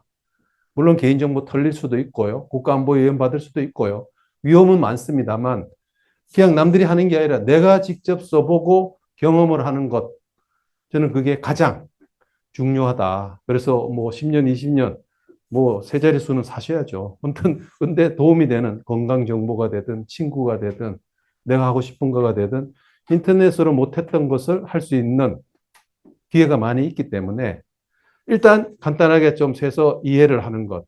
두 번째는 내가 좋아하는 걸 할 수 있는 기능을 찾아서 요즘은 LLM 모델이 몇 가지 되니까 찾아가지고 한번 해보는 것.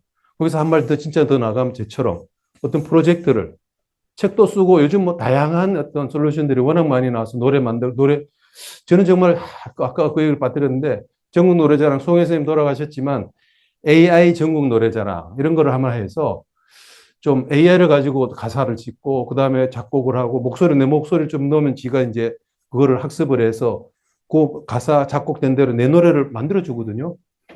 그렇게 해서 뭐 그런 것도 이렇게 노래 좋아하거나 하는 분들한테 하나의 취미 생활이 될 수도 있기 때문에 뭐가 되든 찾는 거는 조금 일이지만 먼저 써봐라. 이해하기 위해서. 두 번째, 조금 소소한 일상적인 것들을 한번 써보면 아, AI가 이런 거구나. 그럼 그 다음은 뭔가 답이 나오지 않을까. 얘기가 좀 길었습니다. 그 정도 제가 말씀을 드리고 싶습니다. 감사합니다. 네. 예, 좋은 답변해 주셔서 고마운데, 지금 제가 평소 때 잘 하는 얘기 중에 하나가 인터넷을 뛰어넘어야 인류가 된다는 얘기를 합니다. 지금 말씀하신 그거는 앞으로 한 2, 3년만 지나면 누구나 다 하는 얘기거든요. 그러면 거기에서 좀 더 나아가서 아까 뭐 글 쓰는 얘기를 했는데 내가 베스트셀러를 쓰기 위해서 지금부터 뭘 준비해야 되느냐, 또 오전을 쓰기 위해서 어떻게 해야 되느냐 하는 걸 좀 더 구체적으로 말씀해 주셨으면 고맙겠습니다. 제가 아는 어떤 모임이 있는데 거기는 이제 드디어 인터넷 글쓰기, AI 글쓰기 강사를 문인협회 그 따로 한국문인협회 안에 AI 문인 무슨 분과가 있더라고요. 벌써 생겼어요. 그렇게 해서 이제 옛날에 저 황석영 씨는 온라인으로 PC통신에 게재를 했잖아요. 그걸 책으로까지 뭐 철도 300인가 책도 내고 하셨는데 지금은 문인협회 안에 그저 미술협회도 지난번에 누가 나한테 그러던데 거기도 요즘 NFT 때문에 그걸 했던 분들이 따로 모임을 미술협회 안에다가 했대요. 그렇게 해서 거기 사람을 불러서 며칠 과정인가 만들어서 소설을 뭐 시도 가능하겠죠. 그래서 그런 사이트들이 이제 꽤 생겨나고 있습니다. 그런 모임들이. 그래서 한번 들어가서 보고, 아니면 필요한 거 등록을 해서, 뭐, 사실 오래 걸리는 거 아니거든요. 하루 이틀 과정이라서 몇 번 가서 들으면, 아까 얘기했지만 30페이지, 40페이지 보를 한두 페이지 하고, 한두 페이지 그거를 스토리를 키우고, 내가 이 프롬프트를 주면 얘는 시킨 대로 꼬박꼬박 기가 막히게 잘 합니다. 근데 그거 자체가 완성품이 아니다 보니까 내가 마지막 마무리는 내가 해야 되는 그거는 분명히 남아있지만 시가 되든 소설이 되든 찾아보면요. 아직은 그걸 또 AI 가지고 찾아도 돼요. 인터넷에 이렇게 넣어서 넣으면 뭐 문인협회든 뭐가 되든 간에 그런 과정들이. 그래서 난 구청에 이런 데서 좀 어르신이나 그런 게 경로당에 이런데 나는 가서 음악, 뭐 시골에 어르모이 보니까 뭐 어디 와서 음악 춤추고 장구치고 하는 거를 가르쳐 주더라고요. 이렇게 약간 치매 예방이나 뭐 여러 가지 있는데 나는 AI도 소소한 그런 것들을 해서 이렇게 해주면 좋겠다는 생각을 하는데 뭐 그 정도 아이디어를 드립니다. 예, 잘 들었습니다. 제가 소개할 사람을 뒤에서 이렇게 골랐는데, 앞에 와서 보니까 소개할 사람이 또 하나 이제 있네. 아까 경기도지사가 미국 대통령 취임식에 안 가고 혼자 다보스에 갔다는 얘기를 하셨는데, AI에 꽂혀서 그러세요, 그분이. 그래서 경기도에는 아마 우리 지자체 최초로 AI 국이라는 걸 만들어서 지금 운영하고 있는데, 그 국을 만들어서 실제로 운영하고 계시는 AI 과장님이 지금 여기 와 계시네요, 보니까. 네, 이수재 과장 소개해드리고, 네. 좀 이따가 경기도에서는 지금 AI 때문에 어떤 일을 하고 계시는지, 뭐가 고민인지, 뭐 좀 제가 말씀드릴게요. 서일호 부장님. 네.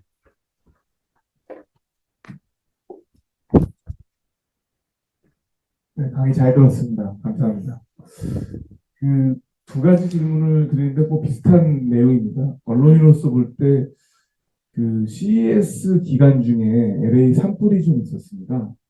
그래서 개인적으로는 상당히 좀 안타까웠던 게 그렇게 첨단 기술이 좀 더 발전이 돼서 AI 휴머노이드 로봇이 드론을 타고 가서 그 산불을 좀 잡았으면 어땠을까.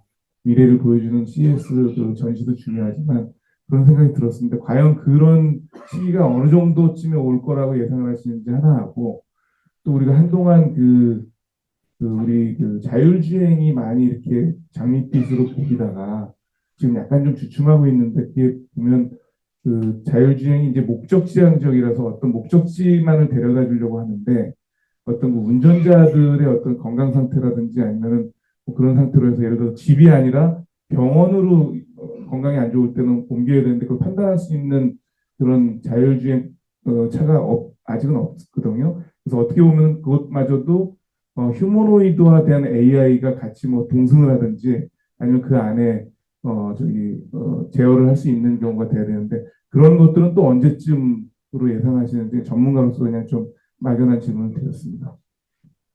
예, 질문을 듣다 보니까 확실히 문과라는 느낌이 확 드는데요. 글쎄, 정말 훌륭한 말씀 감사합니다. LA 산불 진짜 거기 있을 때도 많은 분들이 했고, 저도 과거 행정안전부라는 데 있으면서 1년을 제가 전환 업무를 했습니다. 그때 뭐 하면서 지금까지도 보면 정말 산불은 이제는 사람을 끌 수가 없어요. 못 들어갑니다. 그래서 군인들을 그때 일부 그때 썼고, 그 다음에 헬기. 가장 많은 이유는 이제 민간에 쓰는 헬기 외에 군의 헬기가 많으니까. 그래서 항작사라고 그래서 거기 실무자가 있더라고요. 전체 헬기 부대를 통괄하시는. 그분하고 저한테 핫 채널을 열어서 보통 산불이 한 3월 말, 4월, 5월, 6월 장마 직전 가장 많이 일어납니다. 가장 마르고 하는 그런 상태라서 항상 뭐 낮이든 밤이든 저는 이 라꾸라꾸 갖다 놓고 자면서 어디 하면 경북에서 이렇게 경북산림청에서 우리 뭐 지리산 이쪽에 탔습니다. 탑니다. 투입을 해야 되지만 어쨌든 뭐 민간의 소방청 헬기나 산림청 헬기 부족하니까 항공의 이쪽에 그쪽에서 가용하는 게 지금 20대 있습니다. 그럼 경북에 5대 보정해 주세요. 뭐 저쪽에 어디 몇 대 몇 대 그런 경험을 했는데 아까 제가 로봇 동영상 보여줬지만 발길로 집어차도 그렇게 가고 하는 그 애들한테 뭔가 어떤 이 안전을 위한 뭐 그냥 로봇, 휴머노이드 로봇 또는 아까 그 삼보 모터스라고 날아다니는 게 있었지 않습니까?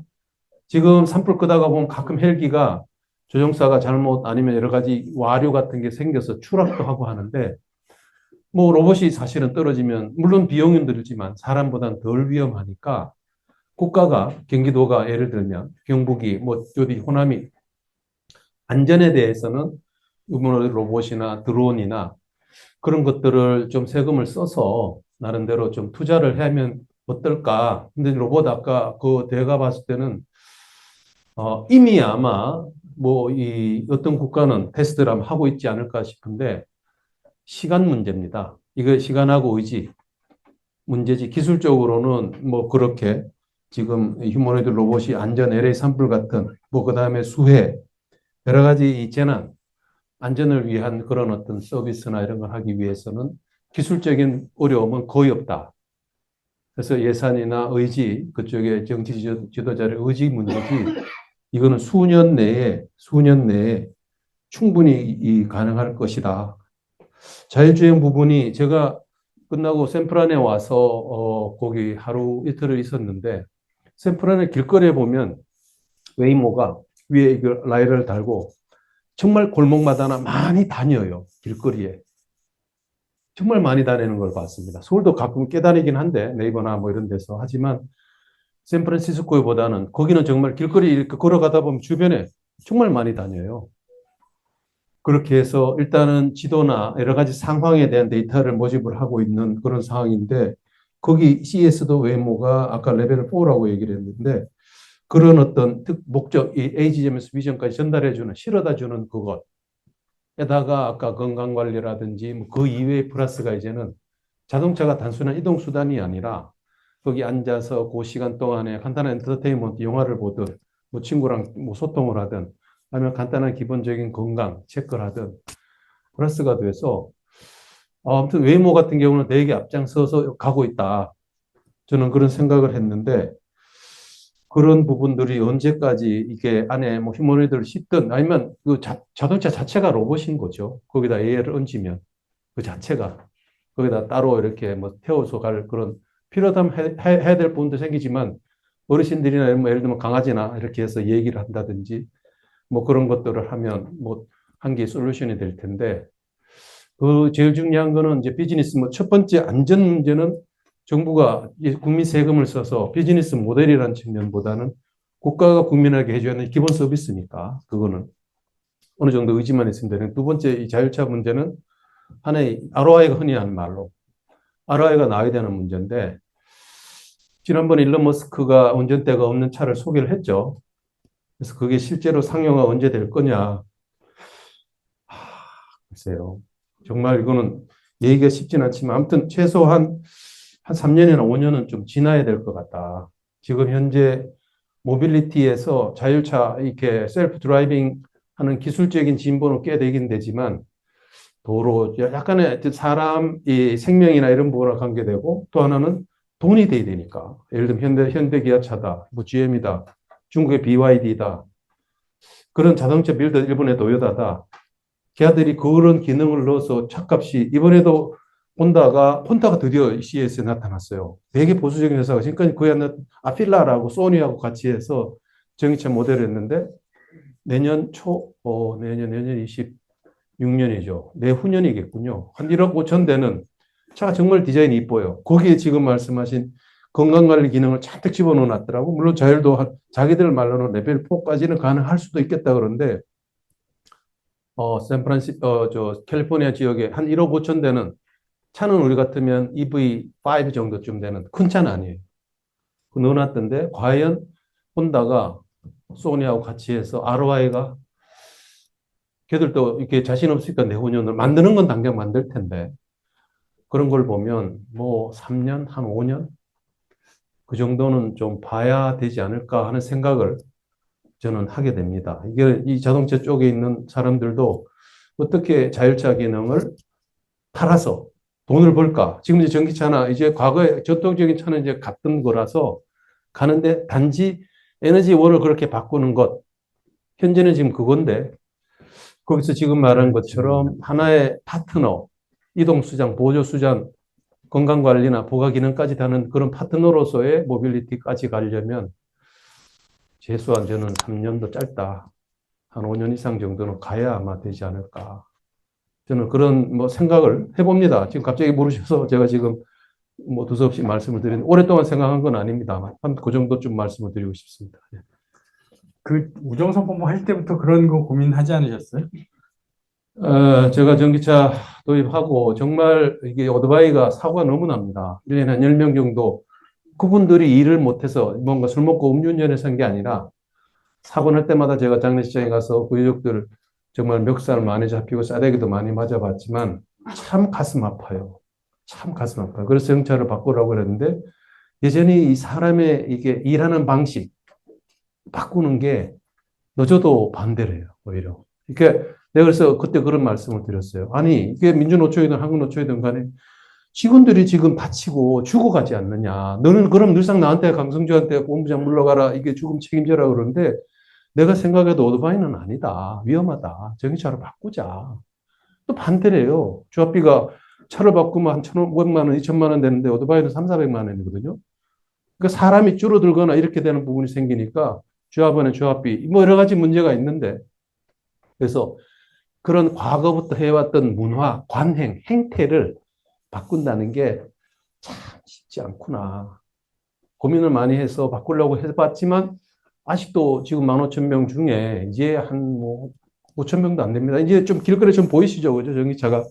그게 그런데 거기에 자율 기능까지 집어넣어서 가려고 그러면 거기서도 또 좀 가야 되는 부분이라서 참 과거부터 해왔던 그 행태 문화 그런 거를 바꾸는 게 기술적인 이런 부분보다도 참 힘들다. 그 생각을 좀 했습니다. 네, 그럼 아까 말씀드린 대로 잠깐만요. 먼저 말씀 듣고 지자체에서 이걸 고민하는 분이 무슨 생각을 하시는지. 저도 궁금합니다. 예. 참고로 이수영 과장님은 서울시에서 빅데이터 과장으로 일하시다가 그걸 제가 경기도에서 모셨습니다. 네. 저게 혹시 인터넷 뭐 보여주려고? 네. 여기 이거 안 되나? 네, 감사합니다. 천지일보에 근무하는 이태규 기자입니다. 오늘 그 강성주 교수님 강의를 이제 지난번에 저희 그 2024년도에 천지일보에 오셔서 직접 중요한 그 스마트 AI 포럼에 대해서 또 발제를 해주셔서 많은 사람들한테 또 좋은 방향을 또 일으켜 주셨는데 오늘 이렇게 직접 또 세스의 그 현장에 가셔서 또 좋은 내용을 직접 보고 듣고 또 현직에서 또 활동하고 계신 그런 내용들을 또 생생하게 들어서 많이 도움이 됐습니다. 제가 드리고 싶은 말씀이 있는데요.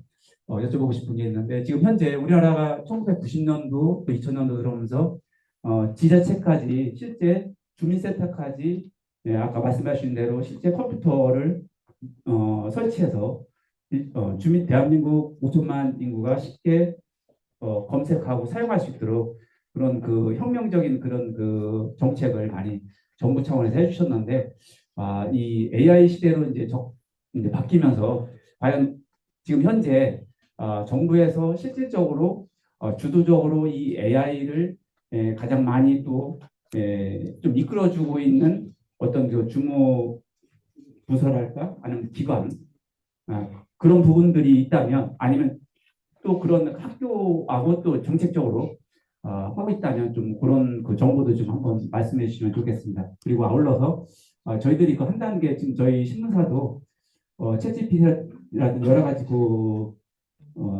언어들을 좀 쓰고 있는데 이것을 좀 더 효과적으로 사용하기 위해서 아까 말씀해 주신 대로 어떤 부분을 좀 더 저희들이 좀 깊게 사용하려면 어떤 부분들을 좀 효과적으로 그런 그 교육기관이라든지 그런 부분이 있다면 한번 말씀해 주시면 좋겠습니다. 그런 얘기를 하실래요? 예, 제가 맞습니다. 저 계속 CS라는데 갑자기 섹스라고 하셔가지고 제가 옛날에는 CS 전에 뭐였죠? 옛날에 콤덱스도 있었고. 컴덱스에는 보면 그런 전시회들이 따로 있었죠. 예. 그래서 혹시나 그 말씀하는 줄 알았어요. 그건 아닌데 제가 짧게 사실 CS는 뭐 지금 그런 얘기를 하니까 이번에 18세 이상은 못 갑니다. 아까 했지만 생활관 거기 가면 흔히 말하는 뭐 여러 가지 어르신들을 여러 치료 목적에 이런 것들도 좀 있어요. 성인용품에 설치하는 것도 많지는 않은데 그 AI 전문가는 그런 나도 신기했어요. 좀 놀랍더라고요. 하여튼 그런데 첫 번째 말씀 주셨던 교육 우리 현재는 경기도에 AI과 AI국을 만들 대단한데 과기정통부에 AI국이 있습니다. 김경만 국장이 지금 국장인데 그게 언제 생겼죠? 아무튼 꽤 됐습니다. 그죠? 그렇게 해서 전체 뭐 이번에는 국가 AI위원회도 만들었고 그래서 일단 과기정통부가 전체 정부 안에서 담당을 하고 있고 교육 프로그램은 아직은 많지는 않습니다. 그래서 제가 지난번에도 국가전략 할 때 AI 국가위원회 그거 할 때도 제가 조금은 아쉬웠던 게 그래서 강차관한테도 야, 왜 여기에 AI에 사람이 빠지냐. 사용자, 유저가 소비자, 주부단체라든지 대한노인회라든지 여러 가지 실제 쓰는 사람이 있는데 너무 공급자 중심이다. 거기에 네이버가 있고 삼성이 있고 뭐 교수님들도 많지만 사실은 AI 개발하고 AI를 쓰세요라고 하는 사람이지 써서 내 생활에 도움이 되고 뭔가 가치를 만들어주는 쪽이 간과됐다. 사실 그래서 내가 AI 문화운동을 하자는 게 좀 더 사용자 입장에서 결국 우리가 행복하자고 하는 건데 삶에 도움이 되는 건데 그 부분을 해야 되는 게 아니냐. 국가AI위원회가 삼성도 아니고 네이버도 아니면서 챗GPT도 아니면서 그거는 그 기업들이 돈 벌려고 하는 거다 사실은. 우리가 이제 경쟁력이 부족하니까 개발해주고 뭔가 베네핏은 줘야 되지만 그렇지만 국민들이 나름대로 주머니 털어가지고 그걸 쓰는데 도움이 돼야 되는 거 아니냐. 좀 그쪽의 목소리나 그쪽의 이야기나 듣는 그런 걸 하자. 아직은 좀 약간은 우리나라뿐만이 아닙니다. 모든 나라가 아직은 공급자 중심, 기업 중심. 일반 사람, AI에 사람이 없다. 없진 않죠. 있지만 그런 부분은 아직은 좀 부족한. 인터넷도 처음 나왔을 때 인터넷 업체라든지 이쪽에 뭐 HTML이든 월드와이드 웹이든 뭐 또만 가지 나왔지. 인터넷 써서 내 사생활 털리고 무슨 뭐 어떤 그런 쪽 이야기는 제일 처음에는 조금은 공급자 중심으로 갑니다. 그러다가 어느 정도 되면 이제 부작용들이 눈에 보이니까 아직 AI는 뭐 그런 상황이라서 제가 그 정도 답변을 좀 드리고요. 언론에서는 뭐 지금 뭐 천지일보뿐만 아니라 모든 언론에 다 지금 쓸 거고 지금 뭐 디지털 트윈이나 디지털 휴먼이나 기사 작성하고 하는 거는 지금 뭐 더 잘 쓰잖아요. 몇 개 데이터만 넣어주면 지가 알아서 잘 쓰니까. 뭐 언론이 제일 먼저 타격도 입을 거고 또 혜택도 볼 수 있는 그러니까 타격을 입는다 이렇게 보면 조금은 답이 없고요. 나는 그보다는 잘 써서 부수를 아니면은 뭐 이렇게 미디어 방송으로도 나갈 수도 있는 거고 해서 기회로 보면 다양한 방법이 많을 것 같습니다. 단순한 기사 작성뿐만이 아니라 좀 더 뭐 정확한 개인 서비스 가능한 부분도 있고 또 방송하고 경계를 넘어가 버릴 수도 있고 또 새로 거기에 뭐 이렇게 사회 이게 디지털 휴먼을 쓰면 그런 방법도 아주 값싸게 할 수 있는 것이 있어서 좀 새로운 기회를 만들어 나가는 뭐 그런 어떤 서비스, 기술, 시도 그런 거를 하면 오히려 아날로그 종래의 부수나 이런 부분보다 더 새로운 기회가 많이 있지 않을까. 뭐 그런 약간 좀 원론적인 말씀을 드리겠습니다. 네, 이수영님한테 넘기기 전에 그 언론 얘기 하나만 제가 드릴게요. 제가 헥토그룹의 그 디지털 투데이라는 회사 사장을 했는데 한 1년 전부터 보니까 디투는 워낙 IT 회사이기 때문에 맞아요. AI 로봇이 전 세계 IT 기사를 밤에 다 긁어다가 한글로 다 번역해서 제목도 한 기사마다 3개씩 달아가지고 아침에 에디터가 출근하면 그런 기사를 한 2, 300건 정도 만들어 놓더라고요. 그리고 이제 혼자 앉아서 편집만 하면 바로 뭐 오전 9시 반이면 그게 다 가장 최신 기사들이 올라가는데 그 서비스를 하고 나서 트래픽이 확 올라가고 있다는 얘기를 제가 들었거든요. 아마 아이디어 가지고 활용만 하면 얼마든지 할 수 있지 않을까 뭐 그런 생각이 좀 듭니다. 예. 네, 경기도 이수입니다. 사실 이 자료가 월요일 날 발표됩니다. 그래서 아직 발표되기 시작인데 걱정이 돼서 그래서 이제 여쭤봤는데 요 이제 사업 계획을 하면서 경기도 AI 사업 계획하면서 그 인터넷 시대는 연결, 모바일은 이동, 그러면 인공지능 시대는 지능화라는 이제 키워드로 지능화가 어떻게 이제 우리 사회에 적용이 될까라고 했을 때 결국은 다 전환점을 만들었다고 생각을 해서 경기도는 이제 AI 대전환이라는 키워드로 준비를 했습니다. 그리고 이 영어로 먼저 보여드린 이유는 글로벌에 포커스를 맞추고 있다를 이제 의미하고 싶어서 한글도 있는데요. 일단 영어로 내용은 똑같습니다. 근데 지금 여기서 제일 중요하게 저희가 보는 거는 딥시크로 나오는 이 미중 패권에서 줄도 잘 써야 되지만 우리의 독자적인 이제 글로벌로 나가면서도 독자적인 기술력을 갖춰야 된다라는 부분인데 그럼 경기도에서는 어떤 걸 여러 가지가 있겠지만 경기도에서는 어떤 것을 해야 될까라고 했을 때 저희는 두 가지를 처음부터 생각했어요. 지사님께서 AI 국을 이제 1년 전부터 준비하시고 만드시면서 그때부터 같이 지사님께서 고민하셨던 게 아까 이제 교수님께서 발표하신 것 중에 제안해 주신 것 중에 핵심 중에 하나도 인프라 구축입니다. 인프라 구축이어서 가장 크게 저희가 이제 두 군데에 그 AI 컴퓨팅 센터를 투자 유치를 추진을 하고 있습니다. 그래서 이렇게 그 긍정적으로 이제 추진이 되고 있고요. 이게 추진이 돼서 이제 되게 된다면 의미 있는 결과가 좀 만들어질 수 있을 것 같고요. 이 인프라를 중심으로 경기도에 한국이 AI로 근본 원천 기술로 가지고 이 규모로만 싸울 것이냐 꼭 그렇지는 않다고 생각합니다. 그 부분도 분명 싸워야 되지만 한국이 가지고 있는 가장 큰 지금 강점 중에 하나는 제조업이라고 생각합니다. 제조업의 진화를 어떻게 적용할 것인가라는 부분이 제일 중요한 부분이었어. 그래서 경기도가 그거를 할 수 있는 가장 이제 좋은 부분 지자체입니다. 스마트 팩토리에서 넘어가는 이제 인공지능 넘어가는 부분이 있는데 스마트 팩토리 부분을 가장 좀 열심히 했던 지자체가 경남도인데요. 경상남도가 했는데 사실 거기가 인프라가 부족합니다. AI 기업도 부족하고. 근데 경기도에는 그런 강소 제조기업뿐만 아니라 글로벌 제조기업, AI 기업들이 다 모여 있습니다. 그래서 여기를 클러스터링화하는 프로그램을 경기도가 추진하는 게 가장 중요하다고 생각을 해서 그러한 예산들을 실증과 인재 강성 그리고 글로벌 프로그램을 여기다 이제 집어넣으면서 이 빅테크 기업들과 협업하는 프로그램을 일단 좀 진행을 할 겁니다. 그래서 올해 경기도 전체 AI 예산이 한 1,000억 정도 이제 편성이 되는데 작년 대비 한 400억 정도가 되겠습니다.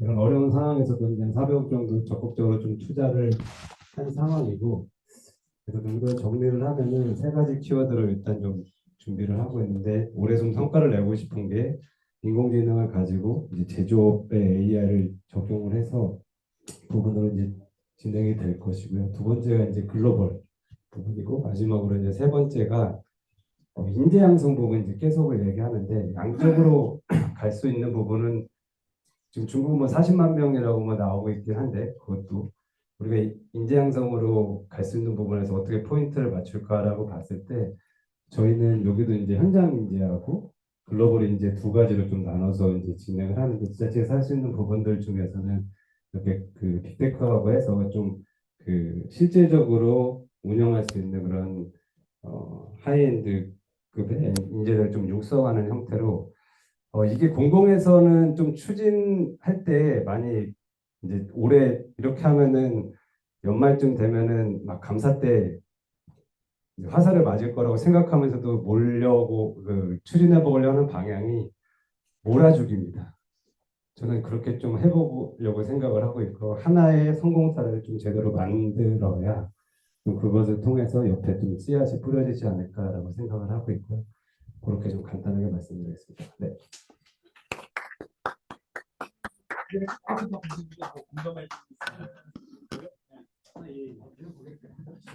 뭐 제가 전적으로 공감하죠. 저는 스마트 공장 추진단이라는 것을 2015년에 국회에서 처음 시작할 때 초대 단장을 했습니다.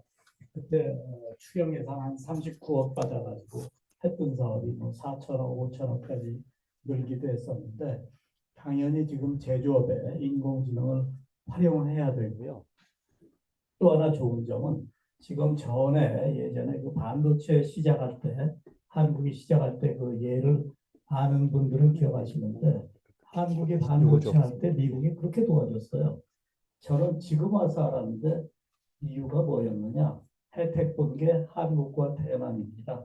그때 미국의 적은 일본이었어요. 지금은 뭐죠? 제가 얘기 안 해도 답을 아시죠? 요 기회를 잘 타가지고 제조업을 키워야 되는데 한국의 약점이 아주 큰 약점이 있습니다. 저출산 고령화. 이게 노인네들이 은퇴한 사람들이 지금 일할 의욕이 있고 일할 필요성이 있고 일할 능력이 있어요. 이 사람들이 젊은 사람 두 사람 몫을 한 사람 몫을 두 사람이 해가지고 절반씩만 일하면은 지금 인력 부족한 부분들을 막을 수 있는데 인공지능이 거기 잘 활용되고 휴머노이드 로봇을 지금 굉장히 빨리 좋아지고 있으니까 사람들은 그거 감동만 하면 노인들이 그래서 기회가 있지 않을까 생각합니다.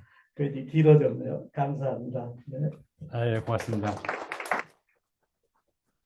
뭐 말씀하시게? 저도 그러니까 지금 우리 박 교수님 뭐 옛날에 같이 이제 일도 했고 뭐 저도 지금 이제 독일 인더스트리 4.0하고 지난 3년을 일을 했는데 하노버 올해는 모르겠습니다. 아직은 뭐 반반인데 작년에 가보니까 제조 분야에 AI 도입하는 게 필요합니다. 다 합니다. 근데 정말 좀 힘들어요. 또 아까 제가 집배원들 그 전기차 그다음에 뭐 자율 배달 뭐 로봇들랑 같이 가는 것처럼 제조 공장 라인을 하나 만들면 기본이 한 10년, 20년을 가거든요.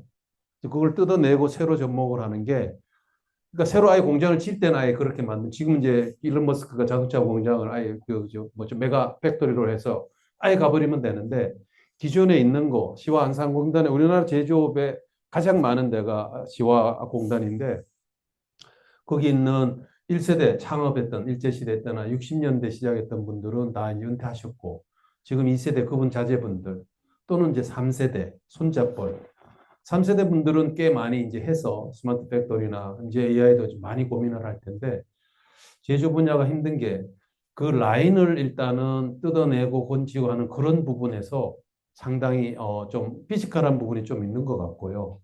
그 다음에 지금 뭐 2세대, 3세대라고 하더라도 제조 분야가 상당히 보수적입니다. 상당히 군대나 소방, 아까 우리 집변이나 이거 못지않게 제조 분야도 되게 보수적이세요. 비록 젊어도.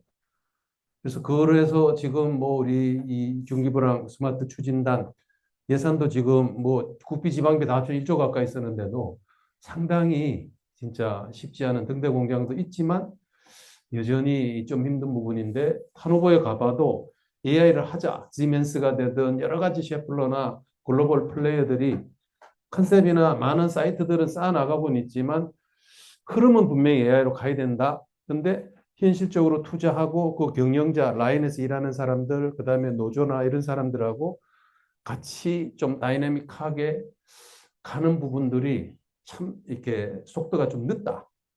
차라리 그러면 한국이 사실 오히려 이럴 때는 빨리 치고 나갈 수 있거든. 중국도 너무 커서. 어쨌든 뭐 그 정도. 그러니까 스마트 공장에 AI로 빨리 가야 된다. 근데 휴머노이드 로봇이랑 해서 좀 나는 투자를 좀 더 그런 어떤 방법론이나 이런 부분에 좀 갔으면 좋겠다. 그 정도만 말씀드리겠습니다. 네, 우리 신인사님 소개 좀 하시죠.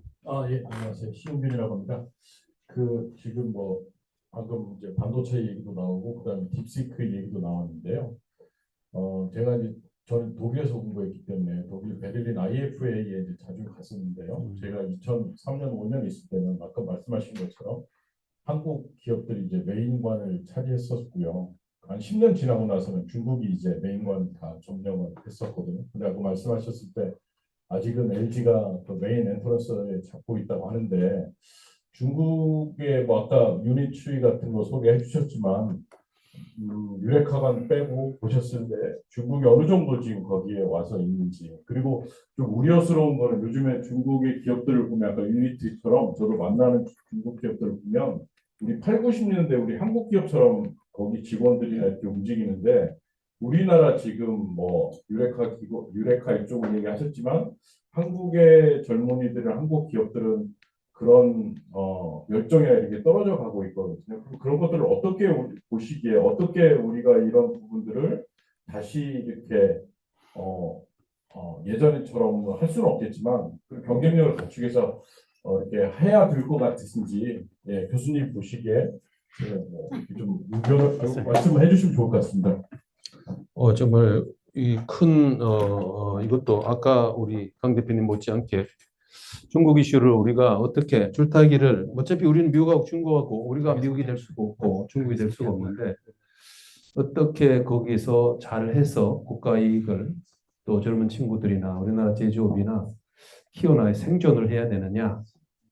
일단은 CES에서 중국은 제가 재등장이라고 뭐 썼지만 맞습니다. 아까 여기 지금 이 국가 간 여기 사우스에 정말 여기 내 생각에는 뭐 1,000개까지는 안 되는데 몇백 개가 이쪽에 그리고 모든 전시장에 중국은 지금 요게 기본 부스 하나 쭉 그다음에 아까 TCL이나 하이센스나 좀 큰 기업들은 뭐 이렇게 이거 한 몇 배쯤 되는 그런 큰 걸 썼지만 대체로는 주로 신천에 뭐 그런 약간 보따리 장소 같은 그런 데가 많죠.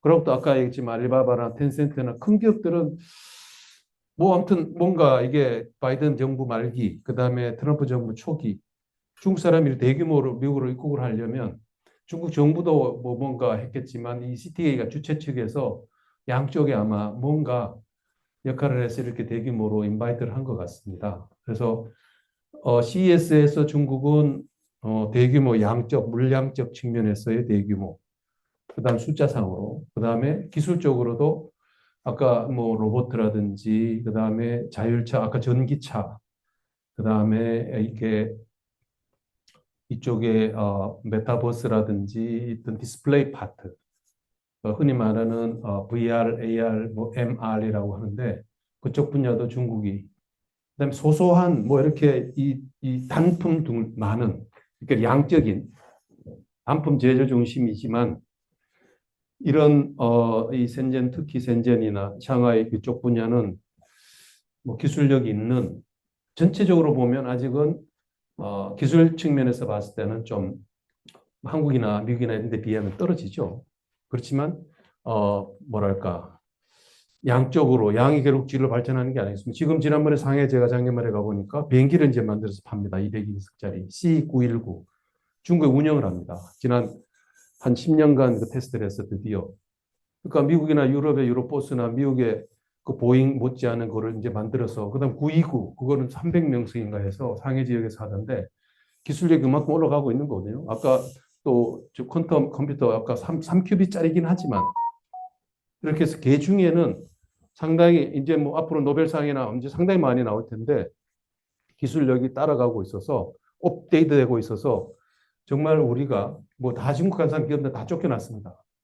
마지막 남은 게 롯데도 이제 다 철수를 해버렸고 삼성 반도체 공장 이제 하이닉스랑 고민이 많을 거예요. 미국이 저렇게 견제를 하니까.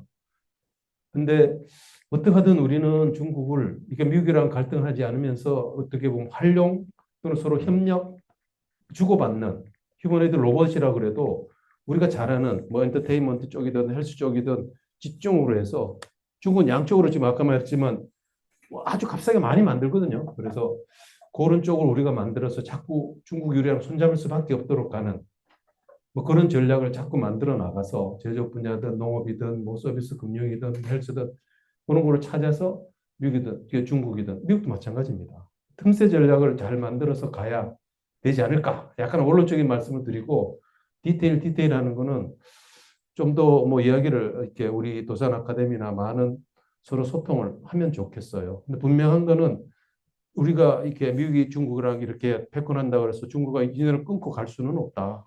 가치 사슬 자체가 묶여져 있어서 어떻게 근데 이게 소홀하지 않게 갈 거냐? 좀 기술적인 부분이 좀 필요할 것 같습니다.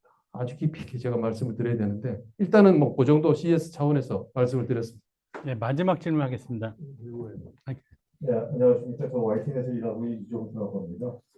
딥시크 충격이 상당히 큰데요. 지금 뭐 세계적으로도 그렇고 오늘 같은 경우도 그렇고 보니까 우리 정부도 그렇고 계속 딥시크에서 이제 개인정보 또는 국가와 관련된 주요 정보가 중국 정부로 유출될 수 있기 때문에 지금 차단을 하고 있는데 이게 뭐 상식적으로 그럴 거라고 생각을 하는데 그게 정말 맞는 위치인지.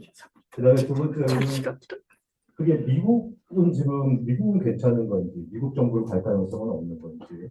그다음에 미국의 이제 빅테크들이 또 우리의 개인 정보를 활용할 때 그것에 대해서는 어떻게 규제를 할 수 있는지. 결국 이제 우리의 모델이 필요한데 우리 같은 경우 진짜 뭐 네이버나 이런데 뭐 해갖고 뭐 여러 가지 데서 협업을 했을 때 아론 모델 같은 게 언제쯤 만들어질지. 또 이것도 뭐 1,000원을 하나 하면 우리가 분사 모델 이런 AI를 개발할 수 있는 건지 뭐 이런 것들이 궁금합니다. 질문이 많습니다. 정말 이게 저도 이번에 딥시크 때문에 이게 지금 개인정보 국가안보까지 지금 얘기가 됐어요. 상당히 좀 뜨거워지고 있는데 뭐 정부 부처들하고. 근데 제가 아까 말씀드렸다시피 제가 챗 GPT-4를 쓰는데 거기는 제가 그 프롬프트 했던 게 제가 작년 그게 10월 달부터인가 쫙 쌓여져 있습니다. 근데 오픈 AI 서버가 어딨냐면 미국에 있어요. 샌프란시스코에, 한국에 있는 게 아니라. 근데 이 딥시크는 내가 쓰는 다양한 어떤 프롬프팅을 하거나 하는 그런 것들을 모델링을 해서 비용을 아주 작은 비용을 하게 해서 그 부분 때문에 지금 많은 정보를 예를 들면 오픈 AI가 마이크로소프트가 가져가야 되는 데이터가 나 아이디라든지 내가 프롬프트라든지 이렇게 하는 뭐 그런 기본적인 거를 가져간다 그러면 여기 딥시크는 그거에다가 플러스 내가 그런 행태 몇 시에 했다 어떤 단어를 지었다가 말았다 아무튼 5만 가지 행태적인 정보까지 많이 가져가는 거죠. 그러다가 보니까 훨씬 더 위험이 커지는. 그래서 개인정보뿐만 아니라 뭐 국가안보 그래서 근데 이거는 개인정보나 국가안보 문제까지 이제 더 많이 가져가니까 딥시크가 문제인데 미국이라고 당연히 있습니다. 당연히 있습니다. 미국은 오픈 AI는 뭐 예를 들면 제미나이나 구글은 뭐 메타는 괜찮고 이거 중국은 기본적으로 가져가는데 미국은 필수적인 몇 가지만 가져간다면 중국은 그냥 싹싹 털어서 가는 그것 때문에 지금 이렇게 문제가 되는 것 같고요. 이게 어떻게 대응을 할까요? 일단은 지금 막지만 안 쓰면 된다. 하지만 지금 아까 했지만 100만이 넘어갔지 않습니까? 벌써 우리 깔아가 쓰는 사람이. 저도 좀 찝찝해서 지금 쓰고는 있지는 않은데 써보려고는 합니다. 다운을 받아서. 100만이 넘는 사람들이 써요.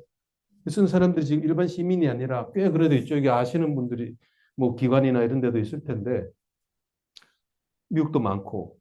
그래서 이 민감한 정보로 과거 인터넷 때도 비슷한 그런 경험을 우리가 했습니다. 그래서 이게 어떤 조직의 철학, 뭐 삼성은 안 쓴다 그러지만 안 써서 언제까지 막아둘 거냐. 결국은 쓸 수밖에 없고 쓸 때 그런 어떤 지침이나 내부 민감한 부분을 어떻게 걸러줄 거냐. 개인 또는 조직 차원에서는. 그런 기준을 만들고 그 회사의 밖으로 나가는 또는 우리 같으면 해화동에 있는 그 국제관문국이 되든 네이버가 되든 라인을 타고 갈 때 국가안보나 뭐 국정원이 되든지 어느 나라든 다 그건 통제를 합니다. 그래서 민감한 부분은 좀 걸르는 뭐 그런 역할을 좀 기술적인 그다음에 관리, 경영상의 그런 어떤 중요 정보 유출되지 않도록 국가는 그럼 뭐 해야 되느냐? 뭐 기본적으로 개인정보 유출, 특허나 유출은 사법 체계가 가겠지만 기본적으로 이런 메커니즘을 그래서 어느 나라든 상당히 뭐 유럽의 다음 주인가 어디 프랑스에서도 뭘 한다 그러던데 국제 차원에서 탈탈 이렇게 긁어가는 그런 게 국제 질서가 아직은 없습니다. 그래서 참 얘기만 무성한데 한국은 뭐 기사든 국정원이든 경찰이든 여러 가지 어떤 조직들에서 어떻게 AI 시대에 우리나라 국가 안보나 사이버 시큐리티를 확보할 것인가 고민을 많이 하고 있는데 조금 더 쌓여봐야 될 것 같습니다. 모든 걸 막을 수가 없어요. 쓰는 것을. 그런데 나도 모르는 사이에 지금 많이 지금 털어가고 있는데 그냥 일반적인 거는 문제가 없지만 민감한 부분들이 이제 결국 문제가 되는 거죠. 그래서 아직은 불안한 그런 어떤 국가안보상의 어려움, 위기는 분명히 있지만 지금 근본적으로 그거를 기술적으로 막을 수 있는 방법은 없다. 그래서 법률이라든지 뭐 제도적으로 해서 처벌이나 이렇게 나가는 소극적인 방법, 좀 더 적극적으로는 기술적으로 풀어야 되는데 교육도 하고 하는 그런 방법은 조금 더 시간이 걸릴 것 같다.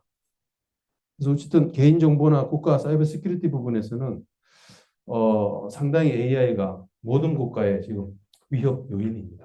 어떻게 이거를 풀어갈 것인가.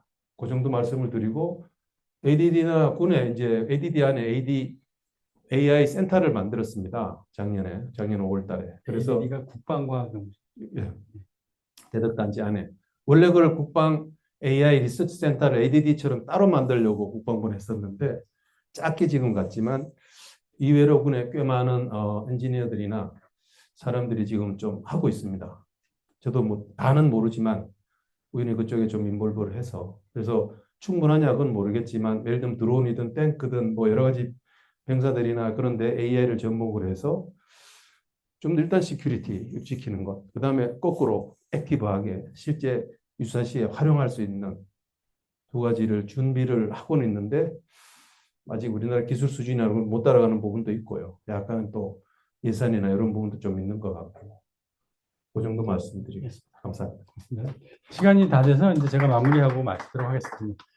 어제 오늘 사이에 그 AI 관련된 분들 카톡방에 지금 딥시크의 보안 문제에 대한 그 논쟁이 많이 붙었는데 거기 경희대 이경전 교수가 주장하는 거에 제가 좀 공감이 가더라고요. 미국은 이 LLM 서비스를 기업이 하기 때문에 기업이 법을 어겨서 하는 일들은 민사소송 위험이 있어서 뭔가 이렇게 그 이상의 과도한 짓을 하기가 어려운데 중국은 지금 이게 어떤 통제 없이 특히나 공산당이 지지하야 하는 거라서 거기는 뭐든지 자유롭게 다 긁어갈 위험이 있다. 뭐 이런 주장을 하더라고요. 그래서 저도 정확히 모르겠는데 뭐 그럴듯한 것 같아서 소개해드리고요.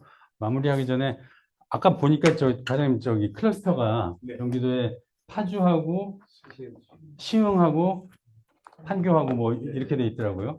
판교는 이미 확 떴잖아요. 네네. 그게 뜨면 파주랑 시흥이 뜹니까? 판교 구성 자체는 시흥하고 파주에 큰 데이터 센터가 들어오는 거고요. 판교에 AI 기업들을 집중 육성. 아, 그럼 파주하고 시흥은 데이터 센터만 들어가는 거예요? 거기도 클러스터가. 아, 클러스터가 생기는 거예요? 그러니까 데이터 센터만 들어가면 별로 영향가가 없을 거고. 더 자세한 내용은 지금 아직 오픈할 수 알겠습니다. 아, 웃자고 한 얘기입니다. 너무 심하게 생각하지 마세요. 아까 보다 보니까 그런 그 그림들이 그려져 있길래 그냥 장난삼아 말씀드렸습니다. 오늘 어떠셨는지 모르겠는데요. 저는 굉장히 저한테 도움이 많이 된 것 같고요. 앞으로 이걸 좀 더 발전시켜야 되겠다는 생각도 들고, 그 다음에 아까 강성규 교수님 말씀하셨는데, 우리 도 선생님이 원래, 우리 교육은 옛날부터 지덕체라는 걸 강조했거든요. 지를 제일 앞에다 두고 공부해라 했던 거죠. 근데 도 선생님은 그 옛날 100년 전부터 덕체지, 교육의 목적은 덕체지라고 말씀을 하셨어요. 이제 순서가 좀 이게 다른 거죠. 인간에 대한 어떤 것들이. 근데 앞으로 우리 도산 아카데미 그 모토를 덕체 뭐 AI 뭐 이렇게 바꿔야 되지 않을까 이런 생각이 드는데 스마트폰과 또 다르게 저 교수님하고 좀 몇 분 해서 당분간은 AI를 집중적으로 이렇게 논의하는 세션을 좀 따로 유지해도 되겠다. 더 스폰서를 좀 땡겨오든지 뭐 이렇게 해서 그렇게 한번 해보면 어떨까 싶은데 여러분들이 오늘처럼 이렇게 많이 와주시면 오늘 여기 꽉 찬 게 지금 거의 처음인 것 같은데 이렇게 많이 와주시면 온라인으로 지금 수십 명이 더 붙어 있고요. 그래서 그렇게 한번 해볼만 하니까 앞으로도 많이 참석해 주시면 고맙겠습니다. 이걸로 오늘 마치겠습니다. 고맙습니다.